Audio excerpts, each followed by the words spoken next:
practically every one of the top 40 records being played on every radio station in the United States is a communication to the children to take a trip, to cop out, to groove. The psychedelic jackets on the record albums have their own hidden. This is a special question. We don't want you to smoke genetically modified ganja. We want you to smoke the real thing. We want you to smoke the natural herb. Some call it marijuana, some call it sensimedia, some call it lamb's bread, and some people call it ganja.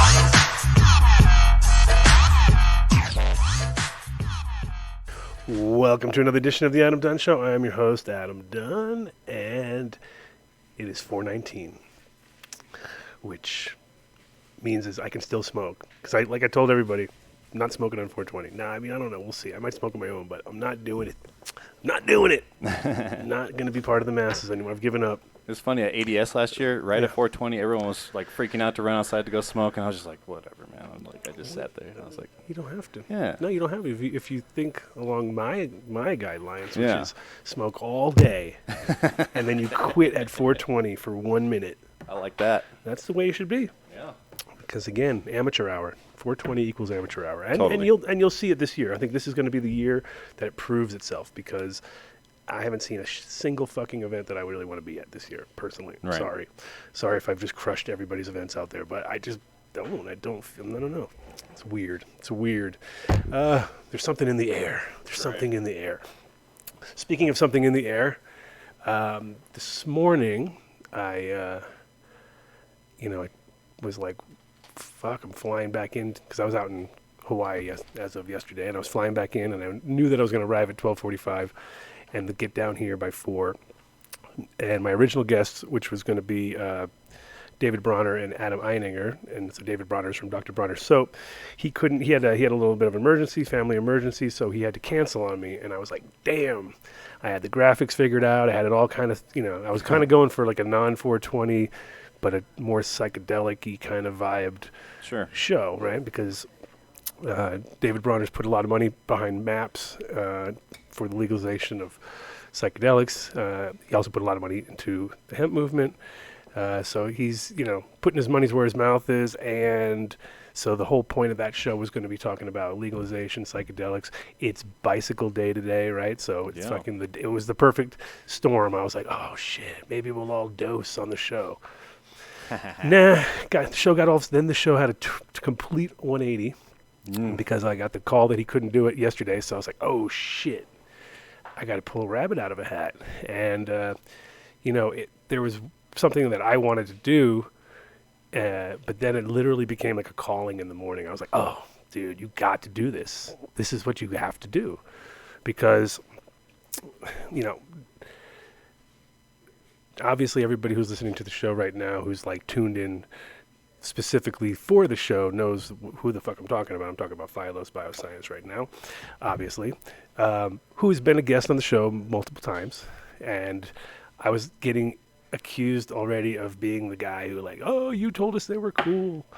And I was like, look, dude, I put them on the show, and I definitely, I think that we all agree that it was a thing that had to happen at some point anyway. Somebody's going to do it, right? And the fact that they were,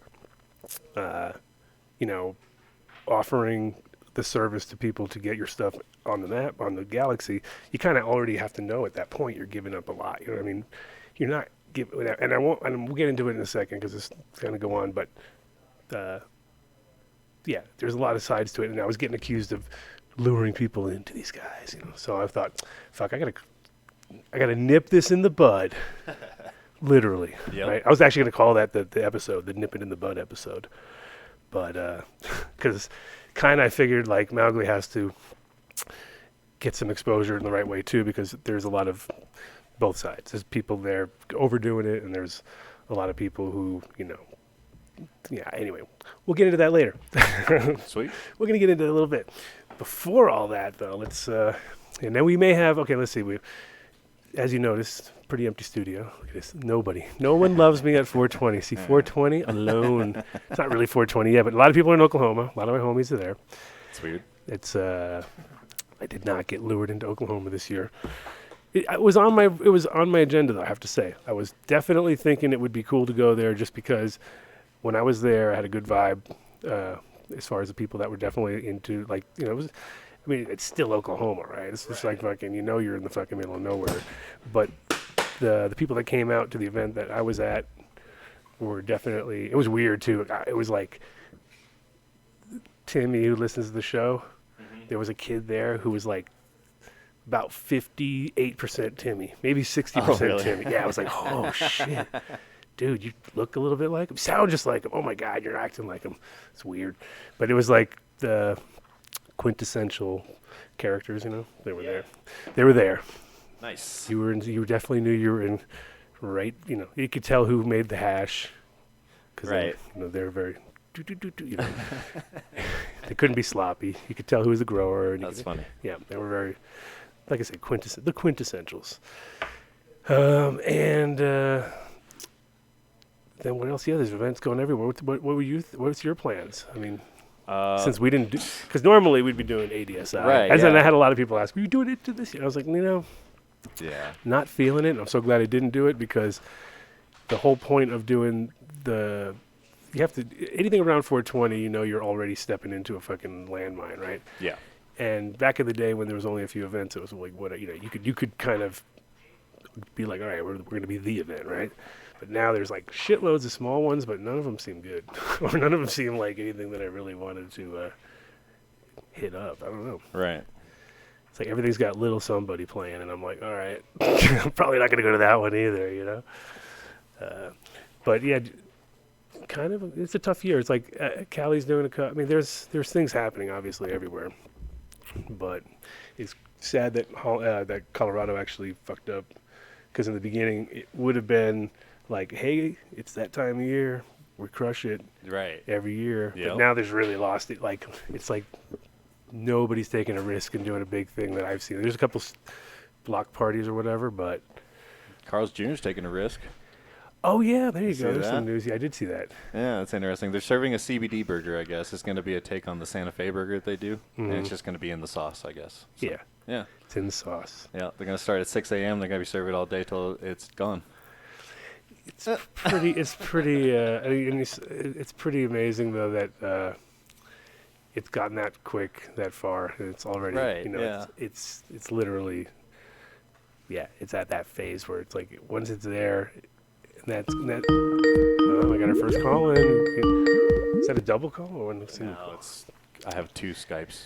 Two Skypes. Yo, hello. How you doing, my friend? Who's this? Go for it again. Sorry.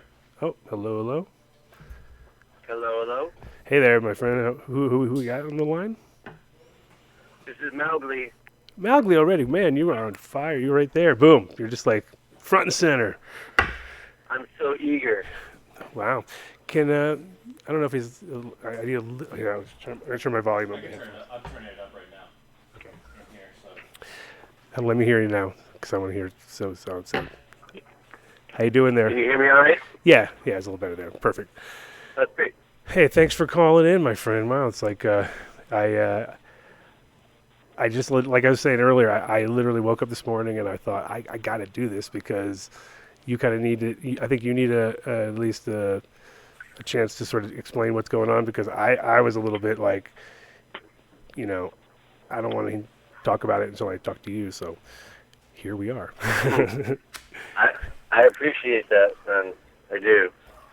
No, it's going to be good to get a chance to talk about it. Yeah. So, I mean, let's see. The first time you were on the show, was that about 2 years ago, or maybe a year and a half? So 2 years ago? Might even I think it was like 2 years ago. 2 years ago. Yeah. Okay. And that was pretty much the beginning of the project, as far as you didn't have that much. I mean, you had at that point, how much data did you already have when we were on the show? Just as far as like how many contributions had you already had from people? Or I don't know. I mean, we might have had 1,000 samples by then. Okay, so you were at a pretty good. I mean, that's a pretty broad thing at that point, and that was already, like we said, 2 years ago. So in the last couple of years, I mean, the thing is, and this is what gets me kind of like the reason it's so obvious to have you here is I mean, people kind of misconstrue what you do from like what it's able to do. You know what I mean? There's a disconnect. When you get samples from people, I mean, I know you can pretty much give you anything, but how many people gave you, for instance, like actual seeds? Not many people, right? Most people just gave, because that's the whole thing. Is anybody who gives you seeds, that's to them, and they're just giving you seeds. I mean, that's, in my opinion, as a seed breeder, out of your hands. You know, literally. Yeah, no, so that whole time we were collecting dead samples, and every now and then someone would offer to give us seeds for testing, or even living plant material, Mm-hmm. and we would say, don't do that. You want to have to wonder if we have your plants living, Mm-hmm. and we're doing something with them that you haven't given us permission to do. Give us dead samples. All we're doing is sequencing the DNA. Sure. We're not trying to grow them, and you know, we even said to people in some cases, like, if we're ever going to want living samples, we'll come back to you and we'll talk about that. And, You know? and did that discussion really even happen in the end, or you guys got swamped with doing what you were doing, pretty much? Well, no. So just recently, as we started to work on the breeding thing, yeah, that we have been collecting genetics. Mm-hmm. Absolutely. And we've been, so, I mean, I think the main thing people have been upset about is they feel like we collected all these samples, and now somehow that means that we own those plants. And now we're doing stuff with those plants in competition with the people who give us samples. Right. And that's just not true. I mean, not only are we not competing with those people in any way, but we don't own those plants. In fact, the whole project is like a body of legal proof showing that they own the plants. That was the whole point. Yeah. And as far as the galaxy goes, and their inputs and all the stuff that they put in. But people felt like we could bring those samples back to life. You know, that was one of the fears. And that's the disconnect that I was talking about, where people kind of think, okay, DNA does not equal being able to create life from that DNA. You know, otherwise we'd be able to automatically recreate everything, right? I mean, so. You know, it's funny. One of our scientists said, we were trying to fill him in on the Instagram thing, which isn't his thing, right? And he was staring at us, and then he was like, man, if we could bring those samples back to life, we wouldn't need a fucking breeding program. Right. And now, so as far as the breeding program, I mean, it's the same. To me, it's the problem is that it's like people, of course, want to imagine that scientists are scientists and people, stoners are stoners, and there's obviously a lot of crossover in those worlds. And like, for instance, here we had Spectrum Labs, which was one of the first labs here in Colorado that was doing lots of, independent work. So people would bring in anything. It didn't matter if you had a shop, because it was kind of loose. It was in the 2009 or so here. And they would get, whenever they got something really good, they'd be like, oh, we want some, And so they'd be like stockpiling, and they were into growing, and they were into all of that. And it just was too convoluted, and that's what kind of put them out, because they weren't labby enough in the long run. The long run they got shut down. But I think that's kind of right. So people, I think, are like taking the idea, of course, that you're stealing genetics. But I think the biggest and the only problem, in my opinion, is as far as ethics go, is in breeding and stuff, is just that I think people who put a lot of work in and then they got excited because you made it easy for them to sort of see like things they couldn't do before, where they were like, oh shit, this is actually really able to cross with this really well, because you can see it here and here on these points, and look at this. So, there's data they have never had before. And so a lot of people, if they used it wisely, they were like, hey, we gives us an advantage, you know what I mean? And so I think part of the problem now is that people might feel that since you got kind of the leg up, since you've had all their work, you've had the people who they work with work, they have, you have, the more data you get, almost the more pissed off they might get, because now it's like gives you even more leverage. You know what I mean? So it's kind of like, I think that's kind of what people are breeders are worried about. Right. And from So my opinion. I think that's like, so some people think that like we stole actual plants, right? But then you're right. There's this other position, which is that we collected all this data, and that gives us some huge advantage in breeding. And the truth about that is that, I mean, it doesn't totally. We know that there's a lot of, you don't have, the thing is, you don't have the meristem of somebody else's. we don't have the. You don't have that. So then, really, even if you know what it is, doesn't mean anything. Like, it's like people trying to reconstruct sour diesel from terpenes. You know what I mean? And you're like, this is not. Yeah, exactly. This is not sour diesel. This is some horrible cologne right here. The thing is, like, in order to use data to do plant breeding, you need the genotype data, and then you need the living plants to figure out how the genetics correlate with the living plants. And we never had the living plants from any of these samples. Right. So Yeah, and you need this to. data Yeah, actually exactly. does not help us. It does not help us breed. It hasn't helped us develop genetic markers. It actually doesn't help us breed. In order to put together a data set that helps us breed, we're going to have to do it in-house on living plants that we own. It just. No, I mean, This I is not think data what that it does is for you guys. I mean, for you guys, I guess it just gives it like you could pretty much.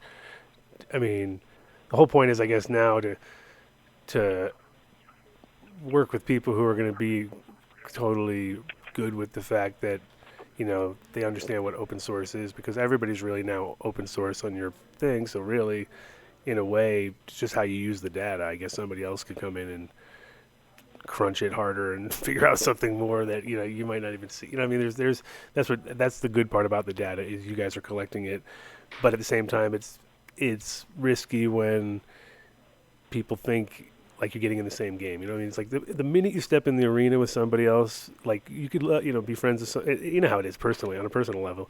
You're friends with somebody forever, all of a sudden they're doing exactly what you're doing. Won't be, you know what I mean? It automatically sends, you know, changes the vibe of the room almost, you know. So I guess that's the problem, is that people are kind of feeling like they got sideswiped in that way, where all of a sudden you guys are breeding. So why wouldn't you not just separate the companies in the sense of, just for the fact of knowing, because you must know we're that sensitive, because people are in this industry. I think people are a little bit sensitive, because we're still in that zone where the more professional you are, you know, obviously the more packageable you are for the industry, and that makes it scary for other people to think you might just get sucked in by somebody who's even, you know, more evil down the line, which would really, you know, that's when we, you know, it's out of your control at that point, because they gobble you up, because that's the way these industries work. You know, I think that's what might scare people. You know, it's like a floating package of data right there. Yeah, I don't know, man. I mean, we could have separated the companies as a PR move, but you know, the reason why we didn't do that is that we're a team. Like, we're a group of people, like, all working together on something, and we don't want to split up. You know, we actually never thought we would do this. We were a testing company, and then we started realizing, like, we have all these scientists that understand cannabis really well. We can help people do breeding, and so we started helping other people do breeding, and doing scientific support for other breeders, and we were babies about touching the plant, you know, because we didn't think we could be a plant touching company, and we just wanted to do the data part. Right. And then eventually we realized, like, all right, how many people are going to pay to get their plant genotyped? You know, like that business was not going to sustain us as we grew, and like we're trying to dig in and do all of this science. We needed to be helping people breed or branching out. Right. But helping people breed, like, you can't really do that in a production facility. And at a certain point, not that long ago, we suddenly faced the music and realized, you know what, we've got to just do this ourselves. And we are in a position to make incredible stuff, and we've got to do it ourselves. And we underestimated that vibe that you told me about, where it would just feel competitive to people. And now it's our job to go out and show those breeders actually, we're not going to compete with you. We're just not going to compete with those breeders. And we're committed to that. We want an industry with thousands of breeders creating crazy stuff. And we're going to make sure that our stuff feeds into that swirl. Yeah, I mean, and again, there's like, I think a lot of people who were smart and definitely use your services, and produced lines that people are already, I see people are happy with. So I see the results, you know what I mean? And that's I can understand that you guys are definitely able to do some controlled experiment, do controlled stuff that people who have been trying forever but are always, trying to either go too big and it doesn't work because the conditions are just so random, or, it's underfunded and it's not going to ever, come back with any lab results that you can actually, document. So there's a lot of stuff to be said about growing and breeding properly and all that. I think it's just, I think it's kind of like, you just the intro is really hard. The intro has been rough, that's for sure. You know what I mean? I think combination of it's interesting. I know that Mo and I were, because I think Mo was on the show with you last time, calling in or whatever, and the whole point was, it's like our conclusion at the end of that, which was like we said about 2 years ago, was, really don't know what the end game is. You know what I mean? And then that was in our head, which is, now it's a couple years later, and we're like, and it's not that, it's nothing like, it's nothing sinister in my opinion, as far as trying to steal genetics from the samples that were given. We know that, but it's just like the whole point of the industry is like collaborations and people working together and people, validating what they're doing. And Phylos is like the same validation, but from a scientific point of view. And so it's worth a lot more on paper, let's say, but we kind of value everything else so much that, we got to, you have to keep it kind of where people, think that you're going to do the best for them, and that makes it hard to think that, like, if you become like a seed company, if you just become a breeding company, that's one thing. But if you start to sell next to them and it becomes like, this is done the right way, you guys are all hillbillies, that won't work either. You know what I mean? It's like, we gotta like... Right. I know. I mean, I think part of it is that, like, just us saying we're going to do breeding the right way, it sounds like we're kind of like not taking all the work that everyone else has done seriously, as if we know how to do it and they don't. And I feel like that is what feels bad to people, and we actually don't look at it that way. I mean, cannabis has been transformed in the last 50 years in ways that other crops haven't been, through this like collective process that has been incredible. And we know tons of breeders who we're never going to know as much as they know. So, but we are going to have tools that they don't have. It's true. Mm-hmm. We're just gonna. But the thing is, I just feel like we're seeing the future. Like, the future is combining the science and the art. Sure. And well, that's what I was going to say. We need to be doing those collaborations. Yeah, well, that's what I was saying. I think you're as a Phylos like stamp, as far as on a bottom of anybody's sort of paper or as part of their program, makes sense. But I think the problem is that, I would just keep it at that level. I would keep it like that, you know what I mean? And if I did any seed breeding projects, I would just create another entity that people would understand that that's what it is. That way people kind of deal with that on its own level, and they deal with the breeding, they deal with the lab on its own. Because the thing is, it's almost like if you give it to like a one building and you hand over something to one guy, now everybody's imagination is going to run wild if they, they're going to think that you've already done like, 3 different experiments on it before they've left the building. You know what I mean? You've dissected it, and you're like, because everyone, I mean, you'll have this hard. I think personally, you'll have a hard time. Whereas if you like had breeders that people like that you're working with, because I'm sure there's plenty of them that have no problem and understand and whatever, they're cool with it, and some people aren't, and they're never going to be cool with it. We just know that. But the ones that are, I think if you are just transparent on all of that, like just have breeders that people like, and people will work together with those people, and you'll you can develop from there. But the problem is that if you're gonna, you're always gonna run into like the everybody. Not that people are always gonna think that you stole the genetics from the thing, but there's gonna definitely there'll always be a backlash on the fact that people feel cheated, and I think in a personal way. I think just because I see like this industry, we're easily bruised, man. We're all like we're all tender, man. So I think a lot of people feel like, oh, not that they, like I said, like people are smart enough to know that you're not growing it from their DNA, but you are definitely like able to get more out of that info than they are, let's say, which is maybe the problem. Yeah, we thought that we could like level the playing field when we realized that fear by making all the data public, so that anyone could see it. And then we thought we could say like, look, we have all of this data, but we're making it public so everyone could see it, so we don't have an advantage.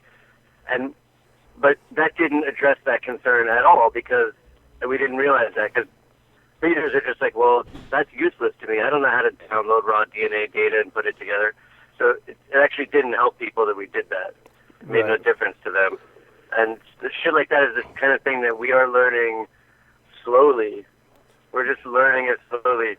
But let me tell you this, I think the reason why people are so tender about this is that, they're farmers, and we're a plant science company, and plant science companies have always sucked, and they've always been bad for small farmers. And so I think the assumption is that we'll be like that. And well, have you been approached by anybody big like that though? Like, I mean, because that's the thing is, when I think of like a government going in and doing anything, they're going to go down the easiest path, and they're going to also, they're going to go down the people that they think obviously have already like created something, a node that they can attach to. Have you had been approached by anybody as far as like people coming in trying to like corner the? You can feel it, or even that you said. Obviously, I hope you said no to these people, but like that you've actually been like, are you kidding me? Like right now, like have you had that? Either Monsanto or Syngenta or any of these like kind of classic seed companies, have they come to you since they know what you're doing? Yeah, man, we have. They have reached out to us a little bit, and the truth is, like, when you hire plant scientists, like, you always end up with people who've like worked in or around those companies, or they've worked with the universities that work with those companies. All the plant science departments and universities collaborate with those companies. Like, you can't go into the world of plant science and not be dealing with scientists from that world. Mm-hmm. And so then we get a little intel about what those companies are doing. And then in a couple of cases, people from those companies have asked us, what we're up to and what we're going to do. We don't like those companies. We don't want to be a company like that. We don't want to sell to a company like that. But we are doing the kind of science that they do, and it's a weird position to be in. It really is. Like we're going to have to figure out how to be independent and not get sucked into that world. Like, those companies have always been pesticide companies that were bad for the environment and bad for small farmers, and we just grew up in a world where everyone was always protesting against those companies. Mm-hmm. And it is a pretty weird situation to look up and realize we run an ag science company. And, the reason why all of this noise is so upsetting is because, like, we're not going to be like that. Like, we're going to find ways to release plants under open source licenses and do things to help other breeders and build an industry that doesn't just narrow all the genetics down to a few varieties and get rid of all the small farmers like the big companies have done for every other crop. We're going to push in the other direction, but we sort of understand why people are suspicious, because there's never been a good science company to sell with plants. We can't blame them, but I wish they would give us a chance to do something different here. Well, yeah. I mean, so what were you guys actually? Because I don't think I even got a chance to like read into any of it, because I was actually out of the country and I came back in and I was like, what is going on? what happened? So I was in Hawaii, and I just landed this morning, and I was like, all right, I gotta kind of nip this in the bud, as I said right early at the beginning of the show. Right, I'm gonna nip this one early. What were you breeding at the moment? What was the project at this given moment? Are you guys doing anything as a sort of base? Because this would be, I mean, you got to consider in any breeding world, whatever you kind of start with is your sort of, the mother source of a lot of your projects, because you can't go backwards. You know what I mean? So, do you have a few core plants that we're playing with right now? Yeah, I mean, honestly, we have a lot of stuff, because the funny thing is that people are accusing us of stealing stuff, but actually, the minute we realized we were going to do breeding, we started going to the breeders that we worked with and making deals that people hadn't made before, mm-hmm. that are going to give them credit and royalties and options. We are making very, very good deals to collect genetics to bring into our program. Mm-hmm. And I think for some breeders, it's going to be deals that change how things work for them. Anyway, so we have stuff, and some of the first things that we're working on are, we're working on powdery mildew, right? And we're working on it in a scientific way where we can, instead of breeding in a house that's covered in powdery mildew, we can pull a leaf off and test it for resistance. And we're gonna get plants that are high in PM resistance, and then we're just gonna get them out to all the farmers in Oregon and California. And our hope has always been that when that happens, instead of this competitive vibe, people will be like, "Oh, well, I'm really glad to have these plants." Mm-hmm. And people are working on open source licenses that would mean we could release a plant like that, get it to tons of growers, and say, just breed with it. Just keep, we'll feed it back into the cycle. My guess is that until we do that, everyone's going to think that we're the devil. But we're going to do that. Right. And, I mean, don't you agree? That's the point. Well, tell me what you think. Will that even change it? Will that moment even change it? I think if you can prove that you could actually produce PM-resistant plants that are consistent and from seed, and you don't completely. Well, the thing is, it also depends on. Now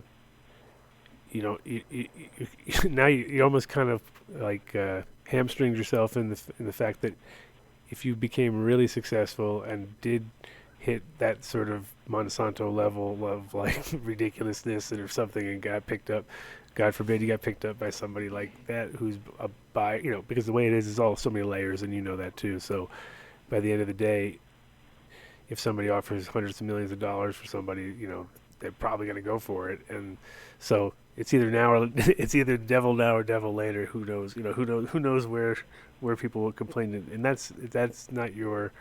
I mean, I think you're in the industry where you're either going to be working for the man, which would be horrible. So thank God you're not working for DuPont or Monsanto or somebody else like that, because then you'd be using your talents in a proper evil way.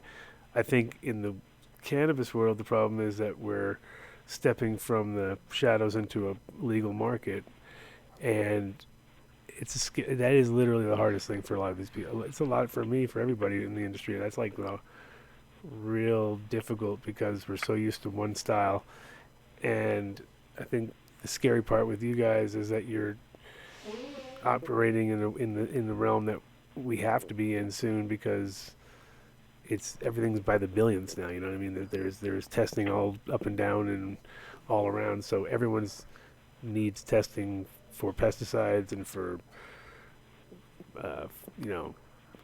different microbial tests, and there's a lot of things that are out there that people are getting more familiar with, and so it's kind of like when you don't understand how to use a computer yet.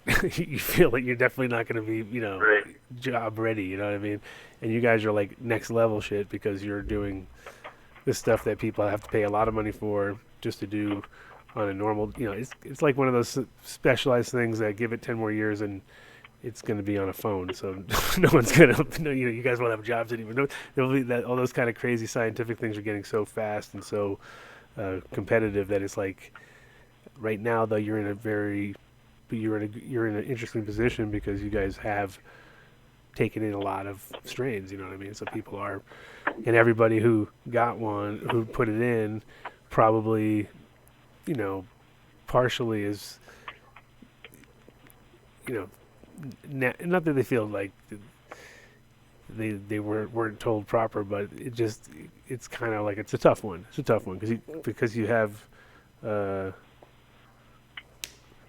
lot of people out there that just might have different intent, might have different thoughts of what the real end game is or whatever. Adam, if you were in my position and you had been testing like that, and then you decided you wanted to get into plant breeding, and yeah, I think people like, what would you do? I mean, I think it's right now the most interesting part for you to do is to help breeders, like you were doing, like kind of stick to the path you already were on, more than try to do too much of the same style work that people already are doing. You know what I mean? Because we're really good at doing what we're doing, but like you were saying, powdery mildew or drought resistance or just specialized autoflowers, things that are like, because like tropical autoflower would be like an interesting task because of the fact that it's the reverse problem that people have. You know what I mean? You want it to autoflower in the right time frame. So things like that are really like more intricate and might be better to put your stamp on it, because that's already like, when you start breeding, it's either sit yourself in a room and lock yourself away and really do it right, or if you're going to be like you guys probably would end up being, which is doing a lot of projects and moving around. The thing is, you might be able to bring your skill set to the people who can't figure it out and help them bridge that gap. And I think that, and put your stamp on it and put the Phylos stamp on it and stay at that for the most time. And then as your own, if you want to do your own breeding project with your own people and stuff, I would do it, but I wouldn't put the Phylos stamp on that as far as I would on all my things, but I wouldn't put it as the main. I'd come up with a new entity and let people understand that that's cool, those are the Phylos guys, but it's their, it's like DJs. If you come in, you just fucking bum rush like you came in and like, what? Wait a minute, you were the guy who owned the place, and now you're like, what? And now you're putting yourself at the front of the fuck, because like you're like the DJ guy who actually owned the club, and everybody went there and played, and you watched what they did, and you recorded everything they did, and went back and stole all their tricks, and came out, and all of a sudden you put yourself at 12 o'clock at night, and you're the main act, and everybody's like, wait a minute, he took all our shit. But you own the place, you know what I mean? So it kind of feels like that. Maybe the rich kid, it's kind of got, in some weird way, like, you know what I mean? It's like, it's that kind of thing where you're like, because we all feel like we're all producers and DJs, and we're all mixing each other's tracks, and we're doing our shit, and we're like kind of like we're on our own little world. And then all of a sudden, the guy who was like had all the toys, like who owned the club and actually owned all the equipment and knew how to operate it and knew how to fucking tweak it a little bit and made it all sound good. You all liked him. He was great. And then one day he's like, you know what? I can do everything you guys are doing. And then boop, and then no one's going to really want to see that guy. They're like, that guy, he sucks. He stole all our shit. So in a way, I think it's a little of that. Which is easy to fix in the sense, like, the easy to fix, it's easier to fix than you think, because at the end of the day, I think because you guys do have skills, it's just trying to figure out how to be real transparent with it now, since now people think of you like, oh, they're breeders, but I really don't think you, like, want to be a breeder, because breeding is, like I said, you really, to do it right, you got to be there every day, right? And it's like, I don't know if you're moving around a lot, but I feel like you'd be the kind of guy that'd be more useful moving around and really showing, people what to do at the right time, in the right place. And you don't want to sit there for the other fucking 3 weeks waiting for the shit to happen, right? You're like, oh, okay, I'll be back in 3 weeks. Try to keep it like in this level. But for the most part, like, breeding can be really tedious. And the only part that's good is that when you're sitting in one place doing one thing, like, what the fuck, and that's why half the people don't write shit down and don't really, don't come at it scientifically at all. They come at it like there's no way they don't know, because they haven't left the fucking farm. You know what I mean? They've been looking at the same two. Yeah, I've been running those same 2 lines and those are actually the best breeders, because those guys know there's plants inside and out. Whereas if you're, trying to do, like, I literally wanted to do T-shirts last week that said "Festivals kill plants," because I know festival season's coming up, and it's like, everybody that I know that goes to festies and has plants comes home and is like, oh, dude, I stayed 3 extra days and all my plants died. I don't get it. And you're like, yeah, you were gone for 7 days. Festivals kill plants. Yeah, that's Festivals kill plants. Yeah. You're making me remember that, like, in some ways, like, the reason why everyone's going to be pissed at us and the reason why it's going to seem like we can do stuff that other people can't, it's, like, almost not even about the science. It's like, we might be the first people to ever have a whole team to do real breeding with this plant. Like, festivals don't have to kill our plants, because we can let half the people go the first couple of days, and then the other half can go the last couple of days. Yeah. Oh, no, of course not, but they do. but they do.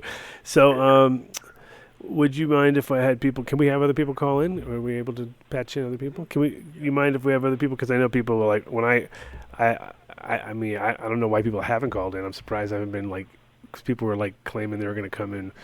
Everyone's calling in, and they were pissed, and it was like pitchforks, and I mean, I don't know. It might be ugly. Yeah, no, and the call-in number, and I've told the call-in number before, but maybe people just are somehow not reading into it. It's 720-310-8237. That's TADS if you're old school and you know how to read letters on phones. You can go to AdamDunn.com, AdamDunnShow.com, and it's also there. It's also right there, but and so we can patch you in. You can talk to Mowgli direct, which is like pretty much which I'm super glad that you're calling into, because at first I thought I was not going to get you directly on the line, which would have been like then it would have been harder. I already was like thinking to myself, oh, that won't work. That's going to be one of those things where you got to have Mowgli there to explain, just because that's what people want to see when it's. Unfortunately, like in any of these situations, when some sort of people are, maybe a little overthinking stuff, but I do believe there's a true, like, transgression. There's a tiny little, part which made me as a breeder and think go. You're on the air with the I'm Done Show. Oh, we got somebody live now? Mr. Adam. Hey, who do we have here live? You got MC West on the phone. Oh, Mr. West, how you doing, my friend? Perfect. Irie in Kansas. Oh, how's it out there? Windy? Hemp went legal Monday. Oh, shit. Sweet. Nice. So they'll be promulgating the rules and perfect hopefully timing. be cultivating this year or next. Hey, quick question for Mowgli, and I'll hop off the phone so more people can call. I know that tons of respect for Mowgli, love genetics. Obviously, that's what I studied in college. But obviously, there is a little bit of conflict of interest. If I were to open an analytical testing lab and start testing people's products, took tours of numerous extraction labs, and then decided to open an extraction lab, I would be essentially using trade secrets from all of my customers. And I think that's one of the things that a lot of the breeders are worried about. So would he, I guess, are they looking at patenting or protecting the genetics, or are they going to be open sourcing all their genetics? Yeah, so we have when we started out, we were sort of on a campaign against plant patents, and I'll be honest with you, like, the answer is not as black and white as I want. Like, we actually think that we and all the other breeders we work with need a way to finally protect our plants. But the big, broad plant patents that have been granted are terrible for the industry. So we think there are, like, very narrow forms of IP protection, like plant variety protection, breeders' rights, that are better. But we also think that people can just protect their plants if we have decent licensing contracts and royalty agreements and that kind of thing that we haven't had before. And then also, we are going to release things. What's that? Yeah, traditional licensing is done in many other agricultural forms. Obviously, many of the large breeding companies will license out genetics to production gardens. I think that's a wonderful way of going, but obviously we want to make sure that we're not using open data to enforce trademarks. So I would definitely recommend collaboration as opposed to competition with other breeders. Adam, I'll let you go. Have a wonderful afternoon. Back. Hold on. Don't leave yet. Don't leave yet, Mr. West. So what do you all see? You out of there yet, or you still here? Oh, he took off. Oh, He's out. What the fuck's he doing leaving so quick? All right. He's out. He's out. So Adam, we are going to release stuff that everybody can breed with, and then I think there's things. I think there will be things that we want to protect, and I think we're going to get tangled up helping lots of other breeders figure out how to protect or license their stuff. That's what everybody we talk to sort of wants help with. So, I mean, and you're licensing things that you're getting from people that are you're gonna be the first stage of the licensing, or are you gonna go with people who have pre-licensed stuff? Because there's not that much stuff out there that's actually. There's not much stuff out there that's licensed. I think we're ending up being on the other side of it. Like we were thinking, when we have stuff, like how will we bring it to market? How do we license it to someone? But it's right now we're on the other side. Like people are bringing us stuff, and we're like, how do we write you a contract that gives you royalties if we're just breeding with your plant? Like how do we do it? Do we pay you less, like for every generation that your plant gets diluted in the gene pool? Or like, it's really complicated, but like right now, that's where we're at, is like trying to help other breeders license their stuff either to other people or to us, and then we're gonna hopefully figure out how to do that more in the future. Like right now, it's a mess. People don't have a way to really sell their plants successfully. We think that's one of the ways that we can actually make breeders feel like we're a decent member of the community, is by helping them make money. Yeah, I mean,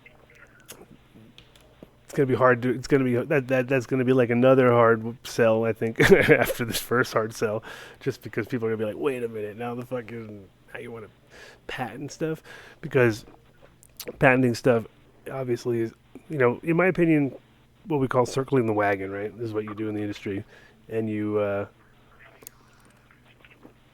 can actually cover your base on all your trademarks that revolve around whatever you're doing. And nowadays, obviously, when it comes to plants, up until recently, they weren't even patentable. But now with genetic modification, which is that in your, because I mean that's part of the whole process of really going into patented plants, is that you have to show that you've done some sort of modification. Is that not correct? It is hard to patent plants if you haven't genetically modified it, and we are not going to sell GMO. We are not going to do that. Okay, so I mean, because what about just markers in general, though? I mean, is that going to be part of your protocol? We do want to figure out how to use genetic markers to help do traditional breeding faster. Yeah. But that's reading DNA rather than writing to it or editing it. And CRISPR is not really in the picture, right? That's just some sort of that's like a next level we're not gonna make CRISPR plants. No. I mean, look, you can see how pissed off that people are at us on Instagram now because we're doing breeding. Imagine what it would look like then. I don't think the industry wants. No, I don't think so either. I'll just keep that one quiet. No. But, I mean, in a sense, all these things are all kind of scary just because it's right now really hard for most people to do it. And I think, that's the sort of double edge of being innovative in that industry is that, anytime I see people who put things together that are quite big, I'm usually expecting them to fail because they're too big, you know what I mean? They're too, like, what is going on there? And it's like there's disconnect between all that one.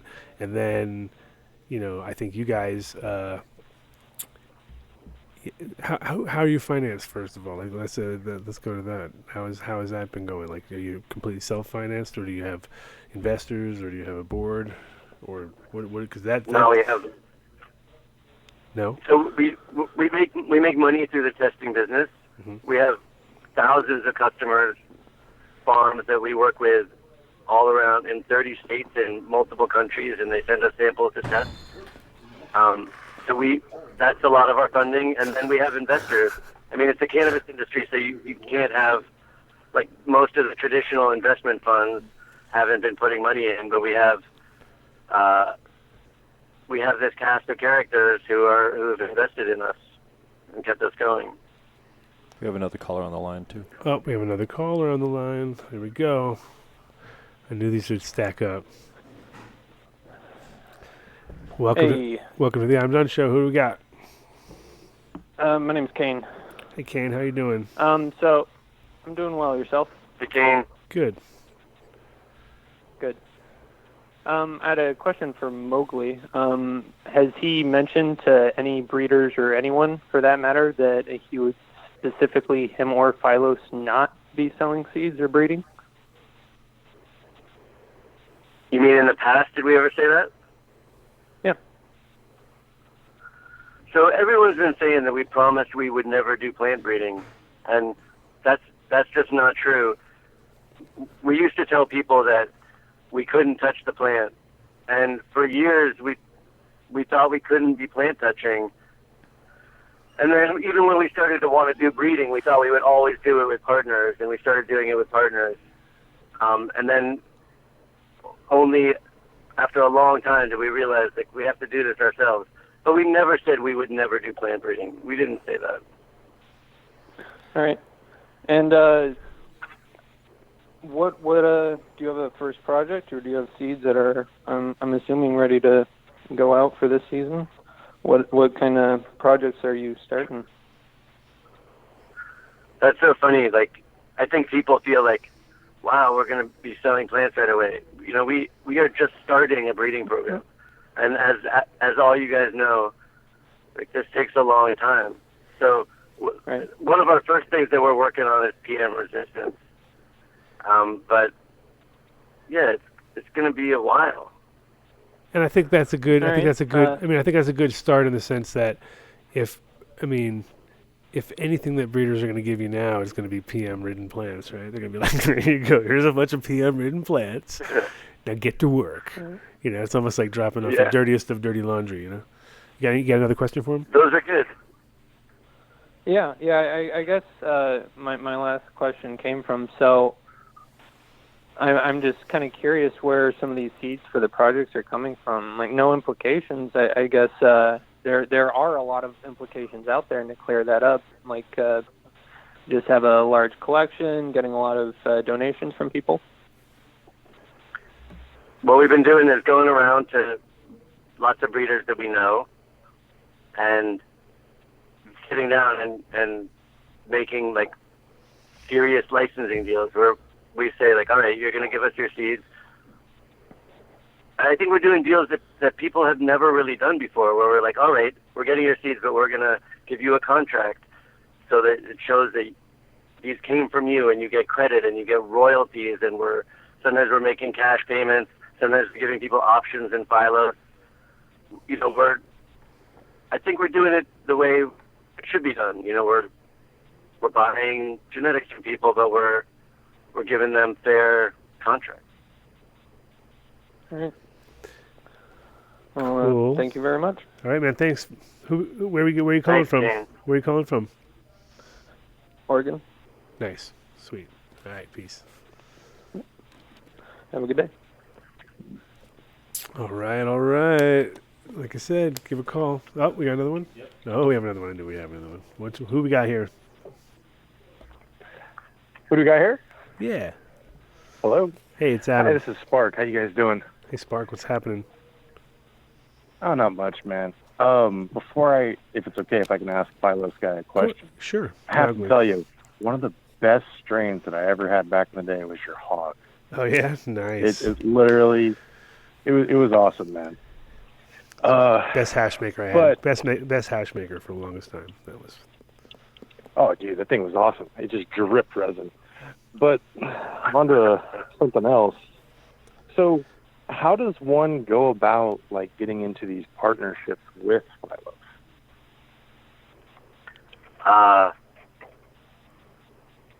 Just reach out to us, man. Like I told Adam, we can't do this by ourselves.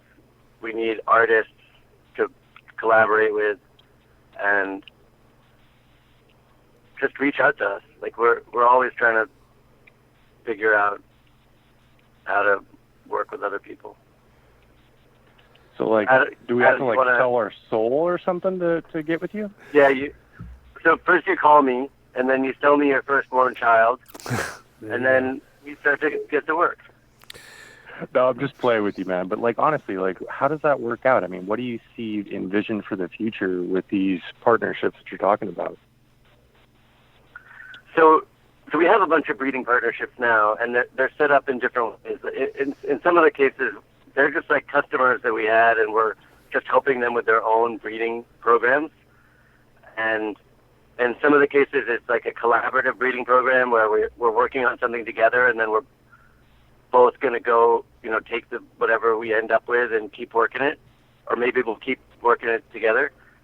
Some of the partnerships are just people are like looking to their collections and finding stuff for us, or licensing individual plants or parts of their collections to us. There's a bunch of different ways, but I think in each case we're trying to go in and say, all right, like you've been doing this for a long time. Like, how do we take care of you? What are your plans for the plants? How do we help you get there? How do we make sure you get credit and get paid?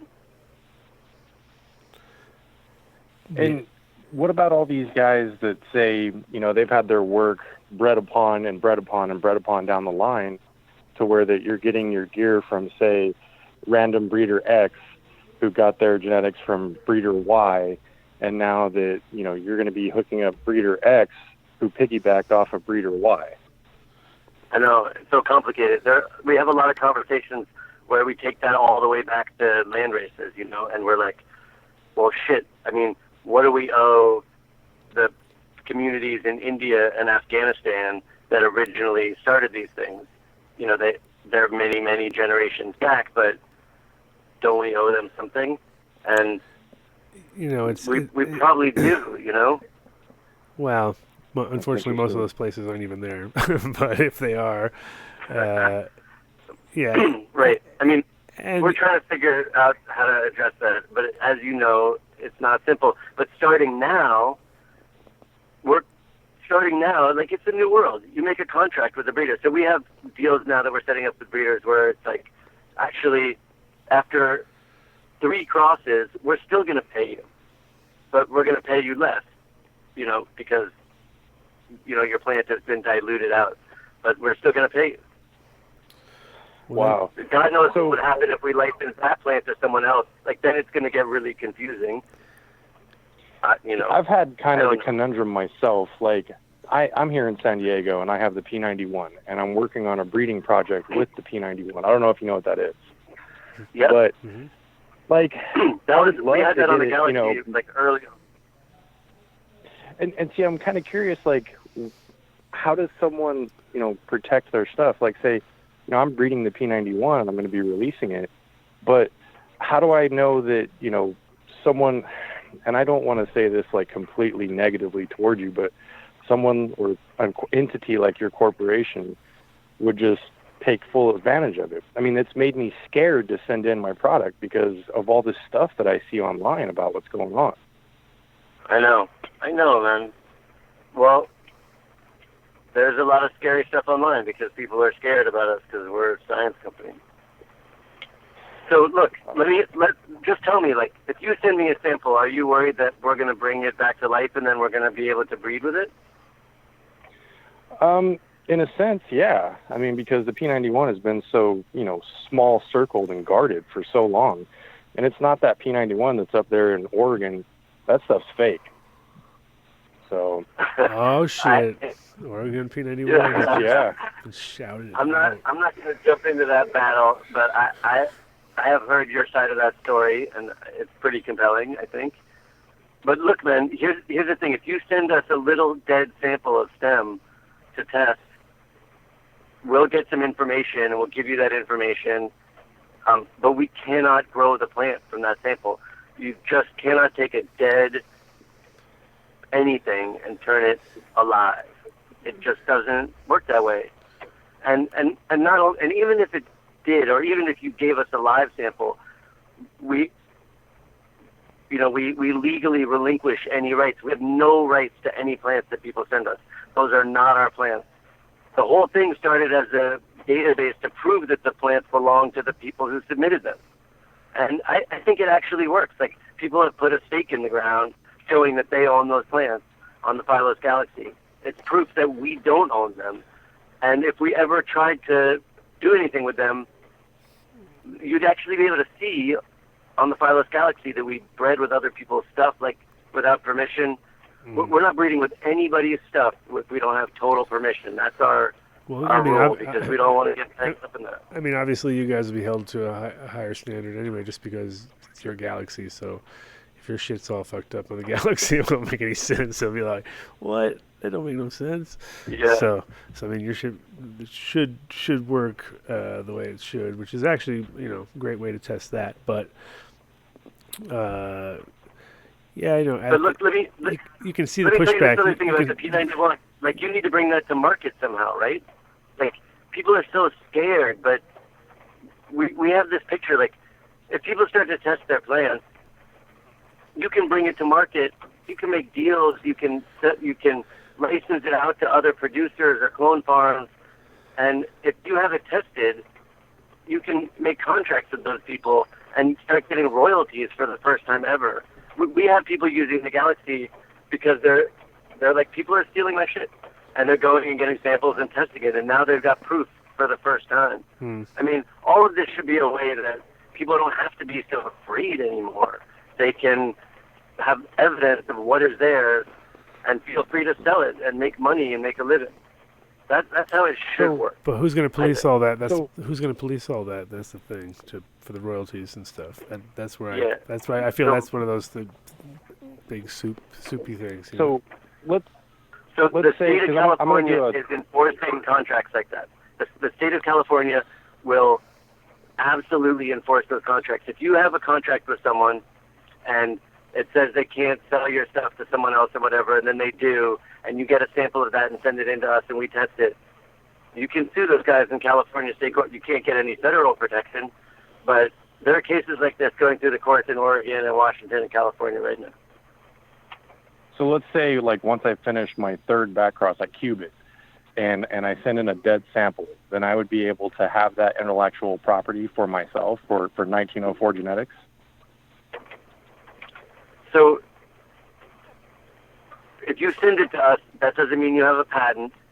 That doesn't mean that somebody else doesn't own it. Like, we're not the cops, and it's not our job to say anything like that. But what it does is it proves that you own it, or that you have possession of that plant at that time. And so if anyone else tried to patent it or say that they bred it new, you could prove that's garbage. Like, you had it in 2019. And it's the first step towards protecting it or proving that it's yours. I don't think anyone is looking at the galaxy and saying, if someone sends in something, that means that, like, they're the only one with rights to that plant, because people send in cuttings of things that other people bred. But it makes it harder for someone else to claim your stuff. And who reviews these things? Is it like just like a couple guys, or is it peer reviewed? I mean, how do you do this? You mean just the testing part and putting things on the Galaxy? Yeah, like who says what's what? I mean, because you could have, as we all know, people put whatever name on whatever garbage, and they tell you that it's Skywalker OG when it's really a hemp plant. Yeah, well, we don't. That's not our job to say. So, like, in a way, the Galaxy is a record of all of those truths and lies that have ever been told. So, if you tell me that your P91 is Skywalker OG when you send in the sample, we're going to write Skywalker OG, and then it's going to get in a P91 clone group if there was one, and it's going to say Skywalker OG, and everybody's going to know that you're crazy, right? Because it's going to be visible on the Galaxy. Yeah. But we're not going to change the name you send it in under. But it has your name attached to it. It says Skywalker OG with Jim Bobby Bo, whatever, right? So, okay. Yeah, well, that's the thing, is the regulating it, because you can't decide which one of those is the real one unless you have validation from multiple sources, like a few things you do have, but even those, we have to make sure you have the right samples as your test thing, as your. Yeah. When we started the Galaxy, we were like, we'll get a panel of experts. We'll get Adam and all these other people, and they'll sit around and we'll just smoke everything and look at the Galaxy on a huge screen and argue about which is a real. That's the way to do it. Argue. Bunch of stoners argue. Yeah. Perfect. Projections. We were going to have a big assembly. It would have been awesome. But then eventually we realized, just let everybody call it whatever they want. It'll go on the Galaxy. If it's wrong, it'll start to look stupid. And people log in a lot and change the names of things when they can see that they're totally wrong. So it's actually cleaning up. Can I ask you a couple more questions, if you don't mind? Yeah, please. So I see people like Coma online saying that you wanted to get seed stock and plant stock from them. And then I see people like Riot, saying what he's saying. And it's like, these are people that a lot of us trust in the industry now for a while. I mean, not as long as, say, Adam Dunn with the bubble gum, but old. Old school, man. But what do you have to say to all of us that are over here and we're watching these people that a lot of us look up to, saying that, your company is completely evil? How do you respond to that? How do you alleviate that to actually get people on the same page? Then I wish I knew the answer to that question. PR is not a job I ever signed up for, and it just sucks hearing people say that stuff, especially because a lot of those people are people that we respect in their own way. Those are people who built this industry, and they're saying this stuff about us that's just not true. We didn't steal anybody's plants. We didn't steal anyone's data, and we're not even going to be in competition with those breeders. We're making very, very certain that we're not going to be in competition. So all of those things are not true, and we can explain why. No one can get in a room with us for 10 minutes and have us walk them through the details and then walk out of that room thinking that any of that stuff is true. There is no way. You have a conversation with us, you'll see that stuff is not true. But I think we just understand, people in that world have been, they're fighting for their lives now because of consolidation and because of the price drop. And, we're a plant science company, and plant science companies have historically destroyed genetic diversity and made life hard for small farmers. So people are primed to think that we're bad. And I would have been primed like that too. There's no reason for those guys to know that this is a science company that happens to be run by two guys who grew up in the woods in Oregon and grew up around social justice activists and people who are fighting against Big Ag. There's no reason for anyone to know that, but we're just, we're from Oregon. We started this company, and we're not going to let it grow into a big evil company like that. We're just not. But there is no way for people to know that if they don't know us, and so there it is. Well, I appreciate your time, and thank you for answering stuff, man. All right, It man. was a pleasure talking with Thank you. you, Don. Thanks for calling in. Thank you. Adam, Yep. Peace. love your work, dude. Love your work. All right. Check out Spark 1904 Genetics. Bye. Peace. All right. Thanks for answering the questions, man. It's always good to have people have a chance to talk. No more calls backed up. We're not backed up. No, Oh, no. That's good. That's good. So, what was your feeling? What was your feeling in these last couple of days? Because I mean, obviously, you've seen all the memes, and you've seen you've seen the fact that people, no matter, because it's at that level now where it's people are not going to change their mind. There's going to be ripple effects of everything, just like everything in the industry that you see. If somebody does something bad, it ripples far. If somebody does something good, ripples close. Ripple stays close. But if it ripples bad, it goes, oh my God, they fucked up. Like there's companies that, bad pesticides or whatever, they're shut. People are like, oh my God, never going to open again. A week later, they're open. 2 weeks later, nobody remembers about the thing that happened, because things move quick. So it's not like devastating. But at the same time, it is a little bit like damage control, I'm sure, in a small way, just because people are getting, need to be, at least get the right fucking information, obviously. Yeah, and that's the thing. Like, it just sucks. It just sucks, man. Like, this stuff isn't true, but we don't have a damage control department in the company, and so I'm like I just wrote a big thing, and I was like, this is why everything that you guys said is wrong. Boom, boom, boom, boom, and then the other people on my team, they're like, man, you're being kind of a dick. You should relax. You can't post that. You don't want to enter the fray at the same level. Yeah. And they try to write something all nice, and then that doesn't address the question. And it's like, Jesus Christ, we're supposed to hire a PR firm to run a science company. Like, we just didn't. It's hard to know how to handle this stuff. That's why. Well, it's funny because it's actually kind of nice to come on the radio. Yeah, well, it's weird because I am, quite old school in the sense that I had a shop that I sold seeds out of. I felt real special because there was only a few of us in the world that could do it, so people always came to me. Then there was this thing called the internet. Then the internet came and kind of killed all that because then nobody wanted to go to shops anymore.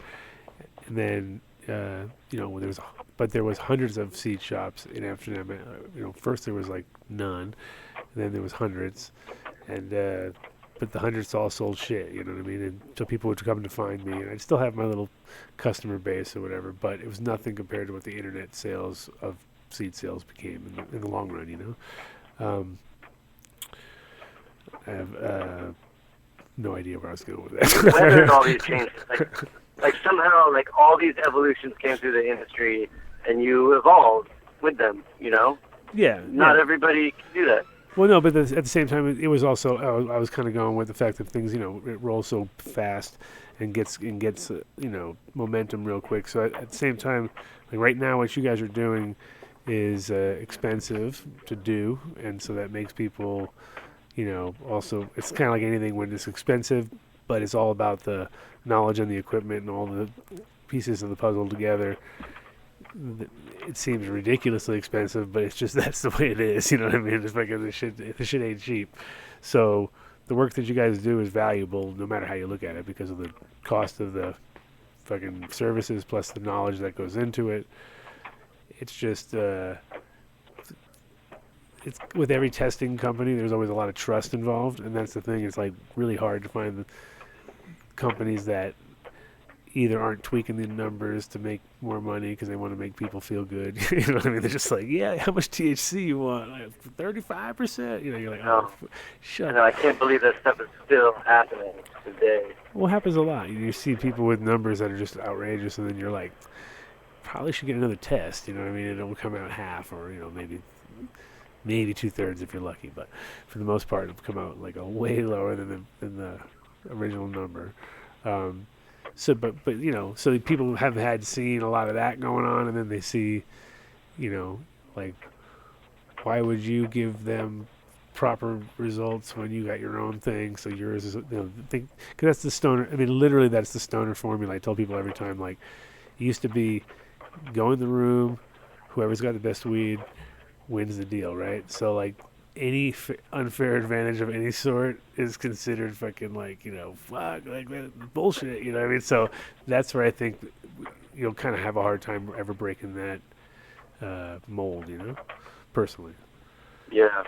Because everybody's going to think. Yeah, but I mean, it sucks. Like, we had this picture, we're gonna work with dozens and dozens of breeders and we actually thought, like, people will be so goddamn happy to get plants that are powdery mildew resistant. Yeah. And we thought, like, we were so naive, man. We were so naive. We thought, like, we would be part of this community, and it would be okay that we were doing things in this different way, because we would keep working with everybody, and we would be releasing plants for other people to work with, and we'd be releasing plants that would save growers' asses. We underestimated the sort of competitive nature of things. I don't know why we made that mistake, but I still feel like if we just give back enough and stay focused on not being like an evil science company, eventually people will come around. Okay, so here's another thing that kind of I hear now, because of course when I first had you guys on the show, it was about the same time, because obviously I know Rob Clark, his name gets thrown around, Dave Watson's name gets thrown around. I mean, I know Dave pretty well too, and everybody has this weird. I know that people have these weird ideas that there's this, like, huge conspiracy going on, and I've been actually. Why do you want to bring up the Dave Watson thing? Well, come on, let's do it. Let's talk about Dave Watson. I'm not going to talk too much about Dave, because, like I said, I know Dave. No. I've sat on the couch with him, and I've sat there and smoked his bowls of fucking weed and smoked his bong. He always has a bong, and we always smoke it with matches, and he's always got the heat on. He's got the bong with the matches, the bubble hash. It's it. Like 4 screens all muddy in the bottom of the thing. Exactly, and the best hash in the world, and all that. I've been through the ritual a million times, and that's the thing, is when you know people that well, and then you hear other people talking about controlling the market and running this and that, you imagine a completely different thing, because you're like, well, that would not make very much sense, you know what I mean? And then same with Rob. Rob's pretty super down to earth guy and on point. I mean, he's more interested in, like, antiques and stuff and following those trails, which are all just happen to follow the whole weed trail too. So it's like he's intertwined in all that world. And so I know what those guys do, and so people have this misconception that there's this weird conspiracy. So I'm not really talking about that. I think that's a bunch of bullshit. But Rob did ask me to get me as many old dead seeds I had and get them to you so that I could do this, and I'm just too lazy to ever do it, so I never did it. But but at the same time, then now I'm like, oh, you see, and it's funny too, because I'm a super conspiracy nut, right? Like, I'm like, literally, because I'm hanging out with a friend last couple weeks who doesn't believe anything. Like, doesn't believe any conspiracy, and I'm like, what? And I sat in a car with him and another guy, and we just were like, we went from Paul McCartney to fucking 9/11 and everything in between. It's like, he was like, his guy's brain was like melting. No, I can't believe you guys believe this shit. We all believe it, but we also, can't believe it till, believe it at the same time. Would believe it. Wouldn't say believe anything, but would definitely mold some of the beliefs, because there's some shit that just nobody knows, And I think what testing is a little bit like that too. There's a lot of that nobody knows zone, and you got to keep trust up there as high as you can. So I guess that's where you just got to work on that. You got to work on that program as much as possible. I think, like I said, collaborating with the right people is important. Making sure that those people that you do collaborate with, are the people that we all hope that they are, because that can also you can, and I've seen it 2 million times where you get people who have maybe good genetics, and so they on paper might work out well, but just socially you're the wrong people you want. And in a way with cannabis, it has to fit all those categories, or else it's not going to work. Because it can be good weed, but if the whole group that makes it are a bunch, just the wrong people in a way, I think it kind of affects obviously affects the business side of everything, you know what I mean? Where you get, especially with the money that people think that they're going to make these days, and the fact that it's like weed's getting worse and worse, and like even hemp's getting better and better. So are you doing anything with hemp? Are you doing like a hemp, that would be that would be the other angle, which I think you'd have less friction, because people need large-scale growing, which is pretty much ag-style growing. And when it comes to breeding cannabis, it's like it's got to be so craft mentality-wise that, you're almost better off personally doing large-scale, powdery mildew resistance autoflower. Man, let me be really, really, really clear about that. Biggest reason why we're not competing with any of these guys is that we are going to be breeding like oil production machines for big hemp licenses and they're going to have crappy terpene profiles, the kind of industrial plants that no self-respecting breeder would ever want to have anything to do with. But you don't have to do that. That's going to be okay. Like we're going to be like behind me in this beautiful picture that's being put up behind me is a crop grown here in Colorado that's terpy as fuck, and coincidentally enough, there's a church in the distance you can see, which is awesome. So that's like Easter weekend shit right there. Easter, and that's all grown last year's crop here in Colorado, and there was about 4 different varieties there, and there were some fucking fire. 20% CBD and terpy and nice and like resiny as hell. So I mean, it's all. I think that's a great market for you, in the sense that that's people who need to have, definitely need to have powdery mildew resistance and pest resistance and all the ag style things, drought resistance and good taproot and things that in the long run, I think that would be the thing that would make more sense personally. And then you could still always do the personal, if people want to do the get a stamp of approval from you, and then just do all the weed, and then with cannabis just do it all as like independent characters. Mowgli's madness. You get your own strain. Everybody will. It'll be mano a mano. No, man, but you called it. You called it. Like, most of our work will be like that boring industrial stuff, and when we do breeding with craft varieties, we are not going to compete with people. We're going to release them for people to keep breeding with, or we'll do partnerships with breeders, or just fun projects. We're not going to compete in that realm. Like, the last thing we're going to do is like roll into California with like a 40% THC high limonene craft variety and like try to bury everybody. We are not ever going to do that. We are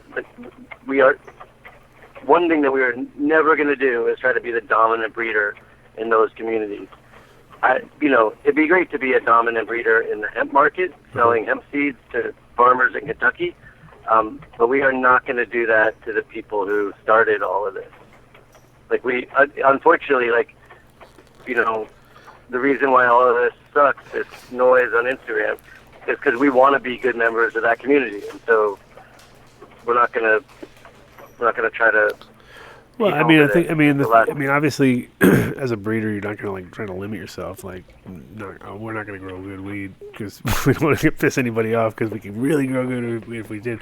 Now, obviously, you should always. No, but I think, good weed. We can't wait to. But we're just not going to be the only people. But I think what I would do, on a personal note, I would say, look, you can always have a small room to do your own, a small space or whatever to do your own stuff without having to put it out there as much as, like, break some fucking molds on some. And what I would do is I would just, like, work with really, like notoriously difficult plants. Like, for instance, like with the powdery mildew, if you could take the powdery mildew and then, like, there's HP13 cut, which is, like, beautiful, but it fucking just molds no matter what. It'll, if it has a chance, it will do it. So it's one of those plants where I would 100% know if it was cured. It's like one of those guarantees, like, all right, that shit is on, great. So then I could have that Phylos stamp where you'd say, all right, it's been, it's been put through that. Because, I mean, that's, like, for me, the only time when like micropropagation and, tissue culture is interesting for me as far as, like, even as an option, because it's like, I feel like it's too much at this point, but it's not. It's the way big ag does it. But I also think I'd rather have, I'd rather do it by seed or cloning it, depending on the size, but pretty much from seed if possible. At this point in time. Are you doing anything with, like, with any people who are doing good tissue culture stuff right now? Or are you doing that? Because I think that's what people we are. Absolutely are. Yeah, of course we are. And the reason why is, like, we want to. I mean, what it looks like to us is that people are going to start getting rid of their mother rooms and doing outsourced cloning, but they haven't been able to because if you buy clones from someone else, they're gonna destroy your whole growth, right? So we hope to start a tissue culture clone providing company, and they're gonna. And when we make craft varieties, they're going to go to that company. That company will just get them out to everybody as clones, so everyone will have access to them. And the great thing about that company is that they're the ones that are going to be able to support other breeders. Where it's like if you're a little breeder and you always found it hard to, like, that you can't sell your plants widely because then they're gone, and it's good if you don't sell them widely, you don't make a lot of money on them. They are writing fair trade licensing contracts with breeders and just paying them royalties on every clone they sell. And so I'm psyched about that company. I think that company is going to be where we sort of show people that our business can fit well with a lot of other breeders doing well. Yeah, I mean, like I said earlier, whatever you think about it. I think it just limits yourself from selling your own line of stuff, because then I think you're automatically competing at that point. Like, the minute you have your own line, you're competing. Like, if you always were doing the sort of, if you were like the, Hemi on a truck, because it's like, okay, it's got the Hemi stamp of, it's got the Phylos stamp on. You know that this shit has been, like, fine tuned by you guys as far as the breeding or the any extra testing work or whatever that's to get them to that level, or whether it be like powdery mildew resistance or things like that. You can put your stamp, like I was saying earlier, put your stamp for all those individual things, and then people get. It adds value to everything, at that point, or do the or compete, because at that point it's like it's kind of, I think you'll have a harder. I think that's when everything is going to get screwy. Personally, that's how I see it. So imagine you're a breeder. Imagine you're a breeder in California, and you've been working, some particular line, and it's like, got some decent PM resistance, and it's like, it's just it's like an Agent Orange or whatever, and it's like very strong in that particular profile. And then suddenly Phylos comes out with like an ultra orange, high PM resistant plant that would be in direct competition with your plant. Uh-huh. So like that's the moment we want to avoid, right? But imagine you're that breeder, and also it's like you can grow that stuff and you can breed with it. Like, doesn't that make it add up? Or am I just like, I know people are going to be pissed no matter what, but I feel like in the end that does add up. I mean, or if you were to come up without genetically modifying the plants, but if you came up with some good solid male pollen that you could offer to certain people that you could then like guarantee certain results from. You might have a good more of an interesting game in the sense of like you're actually adding something to the well, literally adding something to the gene pool, but also like kind of like if you could like because that is hard for a lot of people to like lock in a certain certain traits and be able to know that you've got like a kind of guaranteed that we would love to sell pollen. We would absolutely love to sell pollen. I mean, that's one of the things that we hope to do. I don't want to overpromise because it can take a while before you have something like that you're ready to like totally stand behind. But that kind of thing is the way, because then we're fueling everybody else's creativity. Yeah, well, I mean, there's kind of other. I mean, breeding is a multifaceted thing, and there's a lot of parts that I think people could use some help sometimes. And that again, like if it was a service based on that, and people kind of knew to go to Phylos to do that, and do I think it'd be. I just know that like it's like with any business.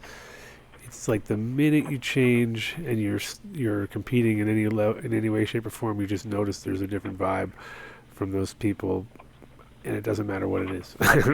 So I think that's the main thing that you probably noticed quickly, just because we all. I did notice that.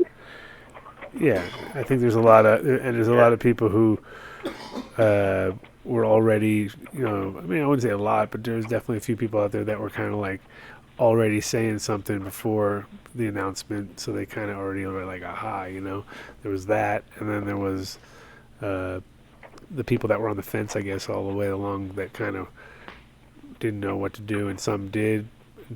Probably most didn't because of either being lazy or, not getting their shit together at the right time, like, fuck it, but at the same time, probably,